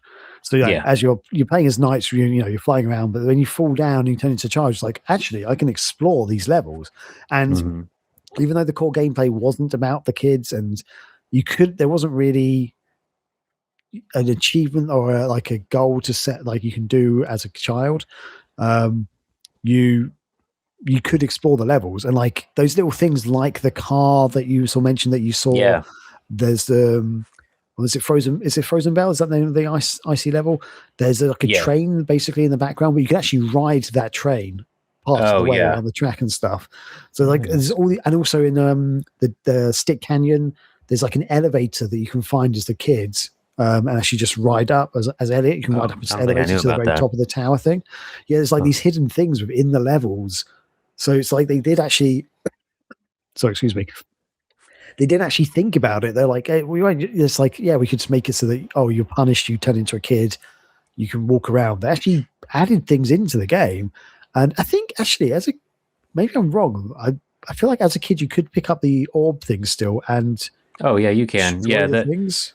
Yeah. One of the like speed run tactics is as a kid run around and grab them first, so that as knights you immediately get the Idia, and then you can zip through.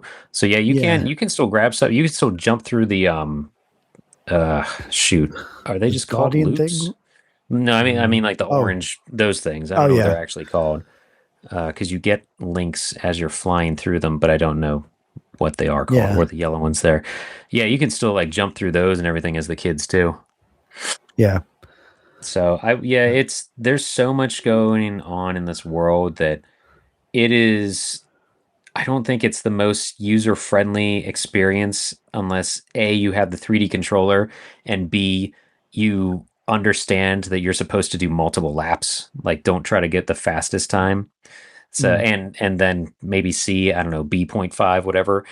Yeah, you can explore the world, but as a kid, but you're also pressed for time because that dumb clock's following you and stuff. Yeah, which is it's just weirdly nightmare fuel. I remember as a kid actually kind of being terrified about that clock thing chasing you, because I don't like things chasing me in games. No, it's dumb. It's unneeded. I think there's mods out there, and I'm sure Bo Bales has removed the clock by now if one of his hacks for nights and stuff you can get on your satiator or whatnot. But I'm looking at my notes here. I guess arguably my favorite moment in this game, it's maybe going to sound corny, but when the Sonic Team logo comes up and it's like Sonic Team, because that was really cool. Brand new. Let me see when. I don't think that happened in Sonic 3D Blast. Well, no, because they didn't make that, right? Yeah, Sonic Team only made. It's Traveler's Tales who made Sonic 3D. Right. Okay. Just Sonic 3D or Sonic 3D Blast. Well, actually, Sonic 3D and Sonic 3D Blast came out after Nights anyway. So this would have been the first time you heard the Sonic Team thing, I think. Right. So that was probably the most exciting thing for me. And I remember Sonic Jam, that came out the next year, and that showed up again. And that had kind of a little, not interactive, but like a little movie in the beginning there. But yeah, I think seeing the Sonic Team splash screen was the most exciting thing. But whatever. it was just cool because it was like, oh, that legitimizes my purchase. This isn't Sonic, but it's Sonic Team, And I would yum yum yum, eat up anything Sonic Team made back then, even though I never owned Burning Rangers, still don't, but that's neither here nor there. Yeah, we kind of already hit all my other stuff, or all my things from the notes that I have, except the Realifite only in the Saturn version, I think. I don't know the PS2 version as well. I need to have that someday. It's 2-player. There is a 2-player mode in this game. Yes. That I have never. Have you ever? I've never had anyone that's wanted to play NiGHTS with me. Yes. So yeah, I have played it 2-player. Wasn't great. It was kind of it is just the Reala battle though. It's basically Reala. Yeah, so one person gets to play as Reala, one person gets to play as Knights, and you just basically fly around that single arena basically and just try and kill each other. Yeah. There's not much to it. Like I'm very surprised they put that in. I think there might have been more to that and they just left a little bit in so that there was a 2-player in there. I think I remember one of Digi Valentine's videos or something, but Digi Valentine has all the info about Knights that you could possibly want on YouTube. Yeah. And but I mean, I guess, you said you played 2-player before though? Yes, yeah. So basically I was just trying to find it on YouTube, the versus mode, but nothing's coming up. Gotcha.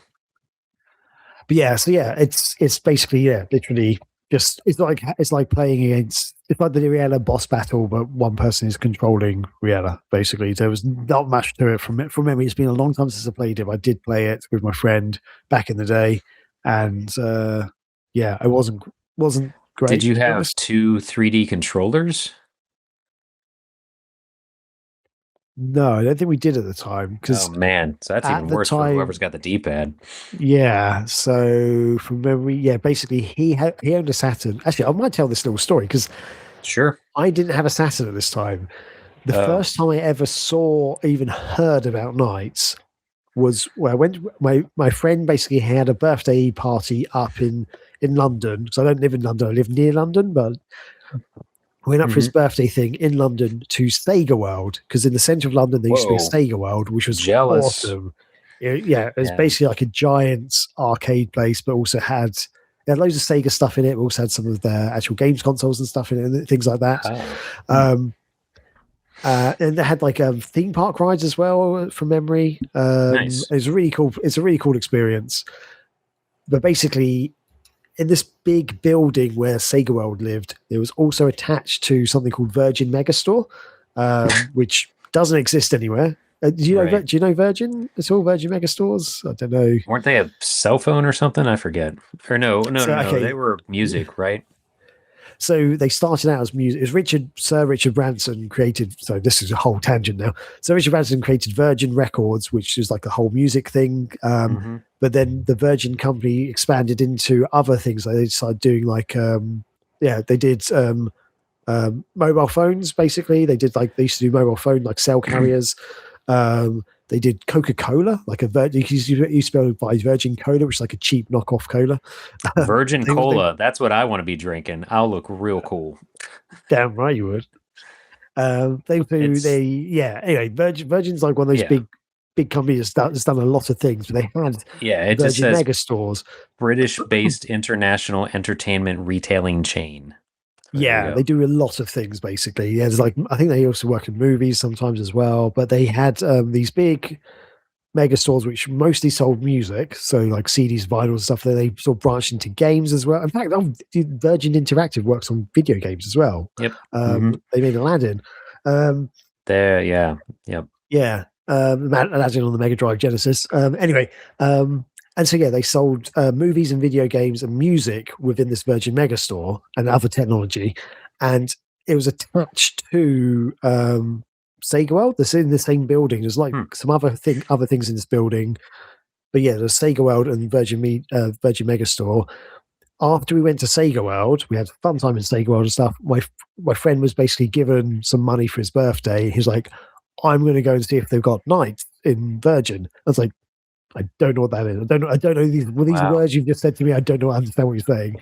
Yeah. He basically walks in there. He found a copy of NiGHTS with the.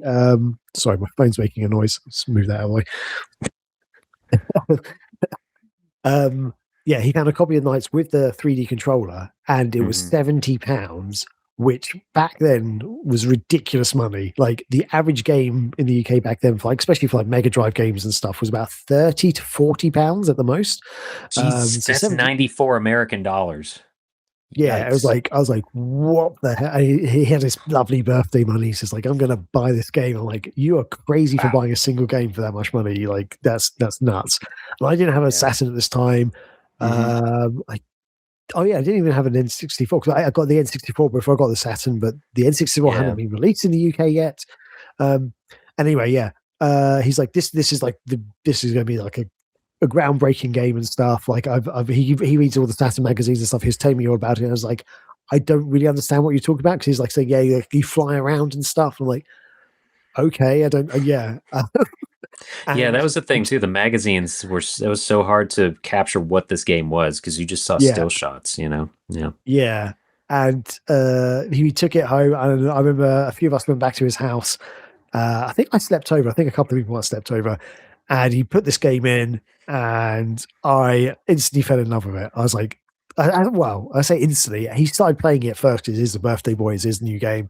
We let him. I was sort of watching it going, I don't really get it. Like, what are you doing? He's like, I'm flying around doing this stuff. And I'm like, okay. And then he let me play it. And I was like, oh, no, this is fun. This is actually a genuinely good game. And we played it all night long. And actually, the first time we played it, the first time we did the 2-player was that night because he's like, the 2-player mode. Plug in my other Saturn controller. So we only had one 3D controller. Right. And I think we all took it in turns trying to play like 2-player and stuff. I think there's like 4 of us there who maybe slept over. It's kind of hidden too. Like it's not the main screen. I realized that today. It's not the most intuitive not UI, but like menus overall, because you hit the start button and you select your file if you just booted the system up. But then you can see no, I'm sorry. Yeah, I think you go into Dream Diary or something, and then you go into you can pick the levels, but only to get back to like 2-player in the options, you have to go back, which still says I think Dream Diary, which isn't clear. And then within the options, there's a 2-player mode, 2-player versus or something. That's strange to me. But you did unlock a memory though when you said when I looked up the price. I remember I'm pretty sure this game, the bundle over here was $80. So that was, but even then, Saturn games were average $50. That was when game prices actually dropped a little bit, being on CDs then.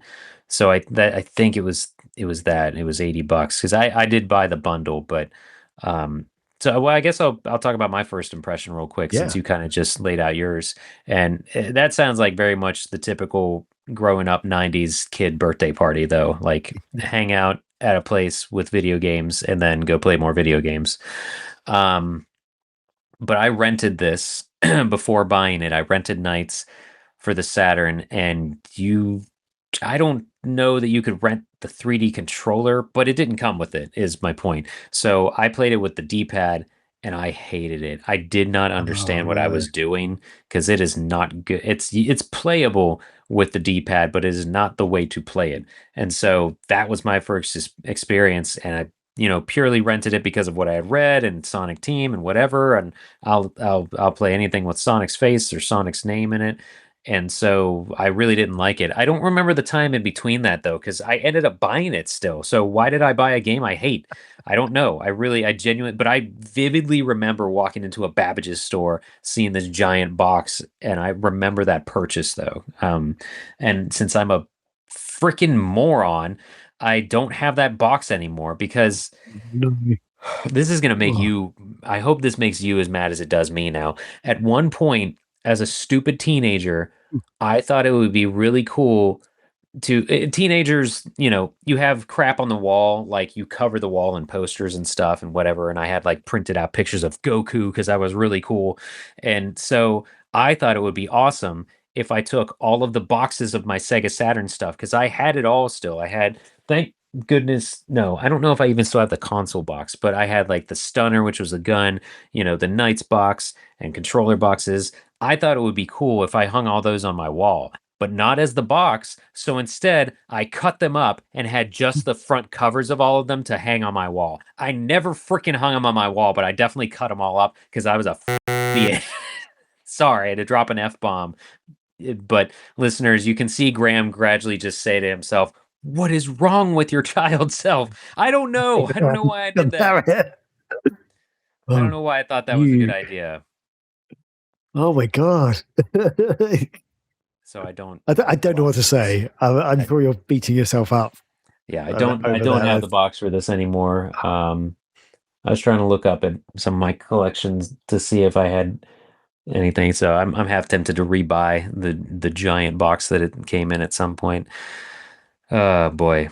But I hated this game at first, but I still bought it. So, take that as however you want to. Oh, actually, one thing I want to talk about, actually, you kind of mentioned it, is the A-Life system. So, yeah, for those who don't know, Scotty did actually as an artificial life, I think. Yeah, I think that's what it stands for. Yeah, it's the NiGHTS, these little cherub-like egg head shaped. Yeah, they're scary looking. Yeah, they like live in the world and stuff. They're like sort of floating around, and sometimes they like to be little eggs at the bottom of the level, so you can like basically if Knights goes up and like kisses them or touches them, I don't know what he's doing or they are doing to them. They hatch into like NiGHTS. Basically, there's like an early attempt at emergent AI there, and they have evolving behavior, and their mood influences the music in the game, and the way you play the game influences their mood effectively. So if you accidentally kill them or you deliberately kill them and stuff, it makes them angry. If you do certain things in a really good way, they become more cheerful. And yeah, they basically very subtly the happiness can spawn NiGHTS choirs that alter the soundtrack and stuff. Scotty's kind of showing off I have some stickers. A sticker of the NiGHTS. Check out that Etsy shop if it's still there. But it's got NiGHTS and the Knight's Chow on there too. Victory Arena is the name of the shop. Victory Arena. Well, VICTORYRINA. Yeah, we'll put it in the show notes. Yeah. But yeah, it's kind of like so I didn't realize this, but I read about it quite recently. The A-Life system only worked if you had enough memory on your card, your Saturn's memory card thing. I think if you were like nearly at full capacity, it wouldn't work or something. I don't really understand how that works, but yeah, it's kind of like this weird AI feature that they put into the game that's it's not programmed as such. It's completely dependent on how you're playing the game, and it adapts and evolves to what's happening in the world. And there was something similar in Christmas Nights, I remember as well. That was insane. That one, their mood changes, their mood changes, but their mood affects literally the music in the level. If they get gradually less and less happy, it goes into like a minor key, and the music sounds a little bit like it sounds worse. And there's like 7 ranges of it, which is just nuts. That there's so much in this game that people don't know about. Like you didn't need to do that. Who's paying attention to that? So, what is so funny? I just your reaction. It's true. It's completely true. What you just said is completely true. And you can also get them to mate somehow, which I don't know that I've ever done. And you can eventually get. They're called NiGHTS. If they mate, you get what's known as a superpian. I don't know. And there's it's possible to get like a king NiGHTS or something. I forget exactly, but it's crazy how much they put into this thing. Do we talk about Christmas Nights at all? Do we want to say much about it? We can touch, but I think we'll probably do an episode on Christmas Nights, though, won't we? Probably. But the short version is they released it with a magazine in the UK. I bought mine at Blockbuster. I think it was also bundled with the console, maybe in Japan. But yeah, it's a fun demo disc or sampler disc or whatever they say. But it has so much stuff. When I was dumping my library onto the Polymega, it'll recognize something as a full game or whatever, but it'll say how much like megabytes it is. And I think most full games like Nights, the full game is like, I don't know, 500 megs or something. When I put in Christmas Nights, it was just as much as a full game. So there is Yeah. so much on there. And I just want to bring this up real quick that Rachel made me a nutcracker based on Christmas Nights. She like, yeah, one of a kind, baby, but it's that is really cool. How Christmas Nights looks, but as a nutcracker. So yeah. Fantastic. My wife, Rachel's very talented. Yeah, she's very talented. She won't admit it. Maybe you a few little things. Yeah. Yep. Yeah. I'm looking at other things, but I don't need to bring all those down right now. But yeah, Christmas Nights we could talk about another time, but that's a whole full separate thing. Definitely. One of my favorite things though that exists. Yeah. So what else? What other legacy? Nights has been in a ton of stuff. I don't know that we need to go through all that, but like I saw like all the and lost it. Sega and All Stars games, like the tennis game, the racing games, the Sonic Adventure, Choo Choo Rocket, Sonic Riders, Sega Superstars Tennis. Yeah, you said the racing games, Sonic Lost World, the Nightmare Edition, Sonic Runner, Sonic Forces, Sonic Racing Cross Worlds, like you just said. So yeah. So yeah, they've appeared in lots of stuff, and yeah, and also, I mean, Nights into Dreams is even though it's, I feel like this happens a lot with Saturn games in particular. General gaming public doesn't always really know about it, but Nights into Dreams remains one of Sega's most critically acclaimed titles. It's one of those games that consistently scores really well. It's often cited as in, like, when websites and magazines do top 100 or top 50 games of all time, it's often cited as being pretty high. Like definitely one of the greatest Saturn games ever made, I think. But also, I think it's of a time when Sega and Sonic Team in particular was like really at the most experimental and probably most ambitious. I guess, sure. Back in those days. And it's also half the reason Sonic Extreme did not happen. What is the reason Sonic Extreme, or it's the reason the Saturn didn't have a flagship Sonic title? And there's drama with Yuji Naka. Go look it up. I don't feel like even getting into that because it's not a very fun story. I think from what I've read though, so this is actually in my notes as well. At one point after Sonic Extreme kind of was cancelled, they hoped that Knights would become Sega's new mascot, but basically the timing was just not great for it. So yeah, like the Saturn's commercial sales were in decline at this time because it's in 1996. Saturn was still relatively popular. And that's another thing. Actually, just to very touch upon very briefly in this generation of gaming, there was about 8 different consoles, consoles by different manufacturers that were released at the time. Yeah. People only need to know about 3 of them though: the N64, the Sony PlayStation, and the Sega Saturn. So like, basically, they'd beaten at this point in time, in 1996, they'd beaten out all the other competition. Like you had the Jaguar, you had the 3DO. I can't remember the other ones now, but I remember seeing a big list. I was like, "Whoa! All these things are released in this like 1994 period is when they all released." But yeah, even at this point, is that the 5th generation, right? I've lost track of what the generations are. Sorry, I didn't mean to interrupt your thought. But yeah, like, so 1996, most of the other consoles have kind of died a death, really. The Saturn was still there. Saturn was still going on for like another couple of years at least, but they were starting to get in decline now. I think in Japan they were still, really strong, but in the Western world, the PlayStation 1 was dominating. N64 had basically just come out as like the new big thing, so that was starting to like pick up speed. So yeah, it kind of was like not a great time for Sega to release a new mascot or try and get a new mascot. So yeah, here we go. Commercial decline limited the exposure basically in the Western world, which is really sad. They also had just released the 32X because that was brilliant. So yeah, I found another list. I'll just throw these names out there. There was the Amiga CD32. These are other consoles besides the big 3. And like you mentioned the Jaguar, and then the Jaguar CD, Sega 32X, the TurboGrafx 16, the Virtual Boy was around. Nintendo's acknowledging the existence of that now for some reason. But yeah, so there's a lot going on. Yeah, there's so many. Did you mention the 3DO? Yeah. Was it? Yep. I feel like was it Panasonic or something CDI Panasonic. or Philips CDI or something? I Yeah, think CDI was out this time. Oh yeah, there's so many consoles that no one knows about. Oops. Uh, Oh, people know, they just don't want to admit it. If we're also just talking about like the gamers we know and everything on the Saturn, would you tell people to buy it today? Like if hey, if you've got a Saturn or you're interested in okay. Saturn, do you want to go and get it?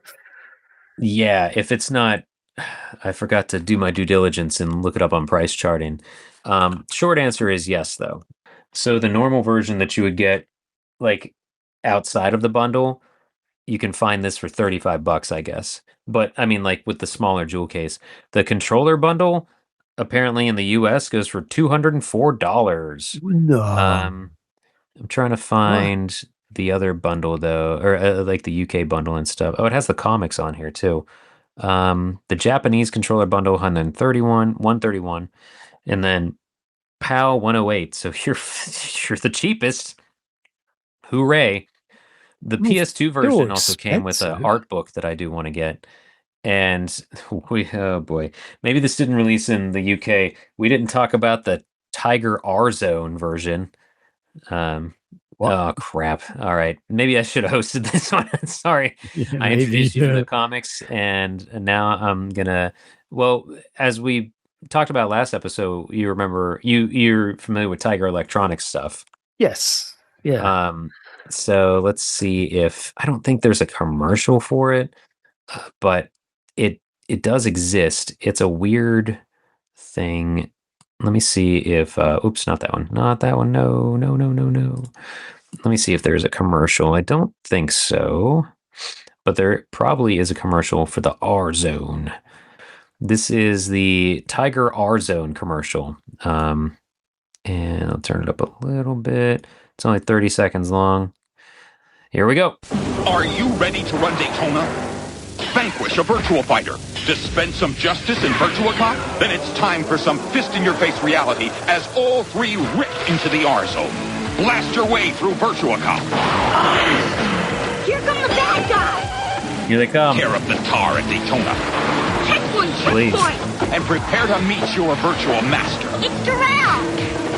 It's Doral. Purchase play on the R-Zone and the R-Zone Super Screen. Are you ready? What even is that thing? Like what? So it was like stop. There we go.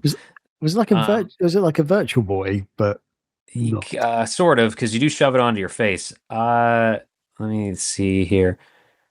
Okay, cool. Great. Yep. Very 90s. Well, that's a good screen.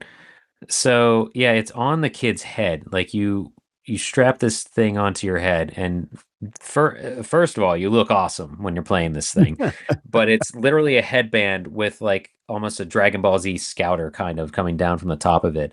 That's where the screen is, like a couple inches from your right eyeball, and then you also have a controller. I don't want to own one of these. I don't care.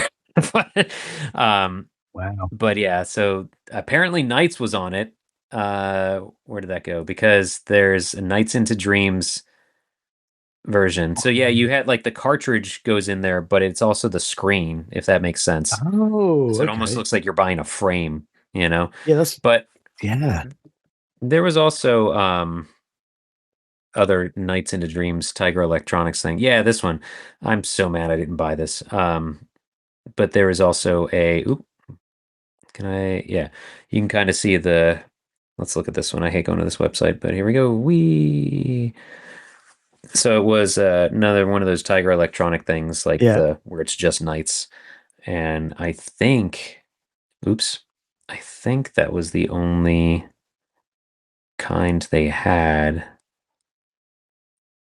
Yeah, just the R Zone and the one. Oh no, there it is in that picture, dummy. This other thing here. Whoa, arcade. Ooh, can I zoom in a little bit? There we go. Yeah, I think I have one of those that was Sonic, but not this one. I would love to own this. I would love to own both of these, but there was a retro shop. Oh, you went to Warp Zone. Carrie he had this one in once. It was still in the box for $100. I couldn't justify that because I'd want to take it out and play it. Sorry. I'm a dumb collector, I guess. Yeah. So yeah. Oh man. So there's some of those things. And that old school packaging, you couldn't really open it without destroying it. So it's not like if you can sneakily take it out playing. Yeah. Damn. I'm glad this packaging stopped though, because it's bad. A lot of plastic. Just throw it into the ocean when you're done, where it belongs. Yeah. So how do I stop sharing? There we go. There we go. So final thoughts, Scotty. We've sort of mentioned, should you buy it today? I think we both agree, yes. And unfortunately, as we mentioned at the start, you can't buy the digital versions anymore. So the HD remaster, which was released on PC, PlayStation 3, Xbox, gone. They took it offline on December 6th, 2024. So no longer can you purchase it. If you already bought it, you can still download it, because I actually did that on my Xbox. But yeah, you can't buy it again. So the only ways to get it are really on the Saturn, which was released worldwide, or the PlayStation 2, if you can find that like physical version, but that was only released in Japan. So yeah. But yeah, if you can, so if you actually just let you know, in the UK at least, if you just bought the game on its own, it's between £25 and £45, which isn't too bad. That's not with the 3D controller, but you can pick up the 3D controller separately. Okay, so 3D controller is only apparently is £60 right now. So that's not still horrible. Spending a decent chunk, but like if you that's £75, which is basically what my friend paid for it back in 1996. So that's okay then. Yeah. That's weird. That's gone up in price because I bought a second version with 3D control pad and it wasn't this much money. I definitely didn't spend like £150 on it. That's for sure. I think I spent about £60 for the whole thing. That was a few years ago now. But there we go. So yeah, you can still get it. I definitely recommend buying it. Oh my god, the Tiger R Zone thing goes for $192. I'm sorry. Just the game or just the game unit? Or just the game is $87, which is still too much for that piece of crap. What's wrong with the world? Sorry, blew my mind, interrupted you. Go ahead. Sorry. Collecting. Nice. I think, yeah. So, okay, let's give our scores. Let's do our scores. What are we doing? Are we doing it out of you have Realis? Out of Realis. Okay, cool. Real is a bad thing, but that's fine. I mean, it's a bad creature, whatever they are. Yeah. What do you give it, Graham? I am going to give it. I am tempted to give it a 5 out of 5, which I try not to do with games. I try not to do because I feel like there's no such thing as a perfect game, and I'm not saying this is a perfect game, but this game has so much to it. Like I feel like we haven't fully covered it. It's hard to explain this game, but when you experience it, this is an experience to me. Yep.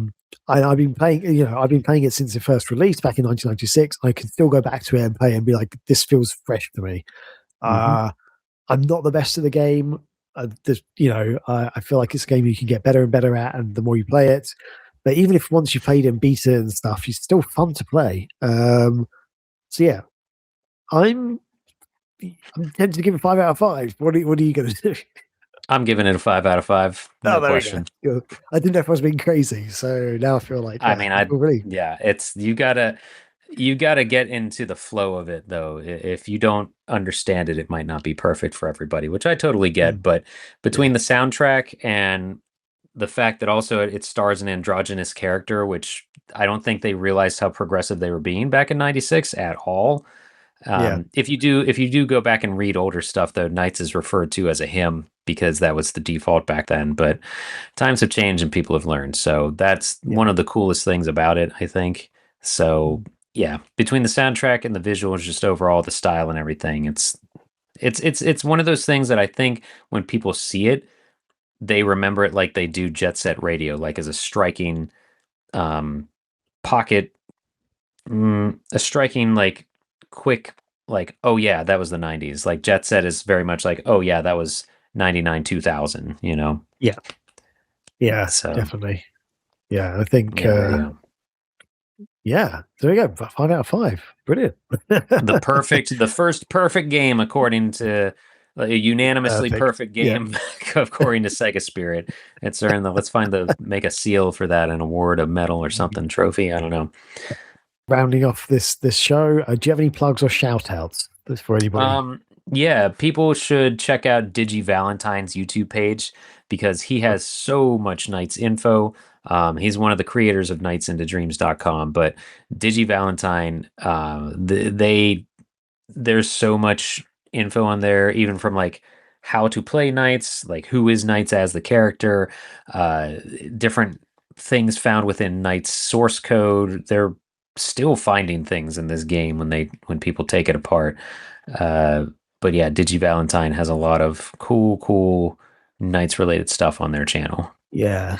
And yeah, so Digi and his partner, Lynn Trippy, also known as they both created Trippy's awesome too. dreams.com. I think it's been a while since I've spoken to them. It's been years since about like over a decade since I've spoken to them, but I think they're still together. I don't as far as I know, yeah, but they're both awesome people though. Yeah. Really cool people. Yeah, I've met them a few times. Nice. Lynn actually works on she actually did some work on the she worked for Sega for a little bit. Yeah, she did the artwork. I think it's Sonic and Sega All Stars Racing Transform. She did some of the work on that, like the artwork and stuff, which was really cool. I genuinely don't know. But I knew that. Yeah, I knew she worked for Sega at one point, maybe freelance or something. So that's cool though. Yeah, very cool. Pretty neat. Yeah, cool. I want to give a shout out, actually, kind of to them again, for nightsinstreams.com. Yep. Yeah. Still updating. Yeah. So yeah, it's not as much as it's not like as constant as they used to, but yeah, like like 9th of July was the last time I did an update. So that's really we didn't even mention. Yeah, you can find on here the different wallpapers that if you put the Knights CD-ROM game into your PC, you could get wallpaper. Yeah, there it all is. That's the thing they used to do back in the day. It was so cool, and that's why physical media is awesome. Sony. Yep. Yeah, suck it, Sony. You're killing yourself. But yeah, this was one of those cool things. You throw this into your PC and you could get some wallpaper. Which mine was for a while. Mine was the park one there. So it's kind of just a cool background. Ages mine was the main Night CD image. The dark sky with the faint night, transparent nights floating in the air, looking kind of playing a flute, almost. I guess. A little evil, yeah, I could see it. Yeah. Shout out to just nightsinstodreams.com. So if you haven't ever heard of Nights into Dreams or anything, go to nightsinstodreams.com. You will find out so much information about this game and all the the sequel, Journey of Dreams and Christmas Nights and all that stuff. And maybe we'll do. Oh, sorry. Is that what you're going to say? I was going to say maybe we'll do a Journey of Dreams episode someday, but I think we should it's going to be interesting. I haven't played it since it first came out, so maybe I've softened to it. I don't know. I just want to give out a shout out to the Sega guys because they actually recently also put out. It was a couple of weeks ago. They also put out their own Nights into Dreams anniversary video, and they're really cool guys. They do a lot of good work. So yeah, I just want to give them a shout out as well because definitely worth watching their stuff too. But yeah, there we go. It runs better than this when you're watching it on your own, people. Oh, sorry, is it the? It's bad. It's buggy for me. Chugging along again. I don't know. I should probably explain to the audience when you're watching the videos and they're chugging along. On my side, they're looking fine, so I can't tell that they're chugging along. It's very, very frustrating. Scotty sees it though. That's that internet. Someone's got to go jostle that internet cable that's laying across the ocean between us. Yeah. So massive thanks to Scotty Mo for joining me in this Dream Dimension tonight, and to all of you listening. Keep your idea or idea close, and keep your power loops tight, and keep that Sega spirit alive. I'm Graham Cookson, and this has been the Sega Spirit Show. Until next time, sweet dreams.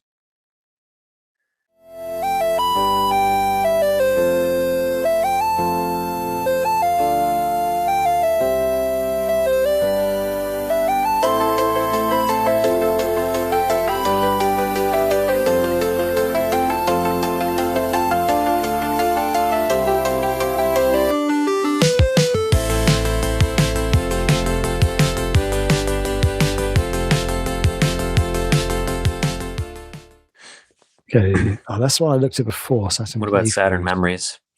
Down below there. I was going to. Oh, Saturn Memories. Was there Saturn Memories? I do like Saturn Memories. Yeah, go a little Saturn bit lower. Memories. There you go. Oh, this one. Oh, yeah. Cool. Oh, is this going to be the... Wait, Oh. that's a GBA. Sorry. Oh, wow. I didn't know read there was that a till... There's a GBA game. No, calm down. This is unlocked in Billy Hatcher. What? So, oh my god! I did not Graham know calls this. himself a Sega fan, people. All right, well, we were talking about the 2-player. Before we get far away from that, we don't need to watch Honest Trailers or Judge Judy, but we got the GBA version of Knights playing.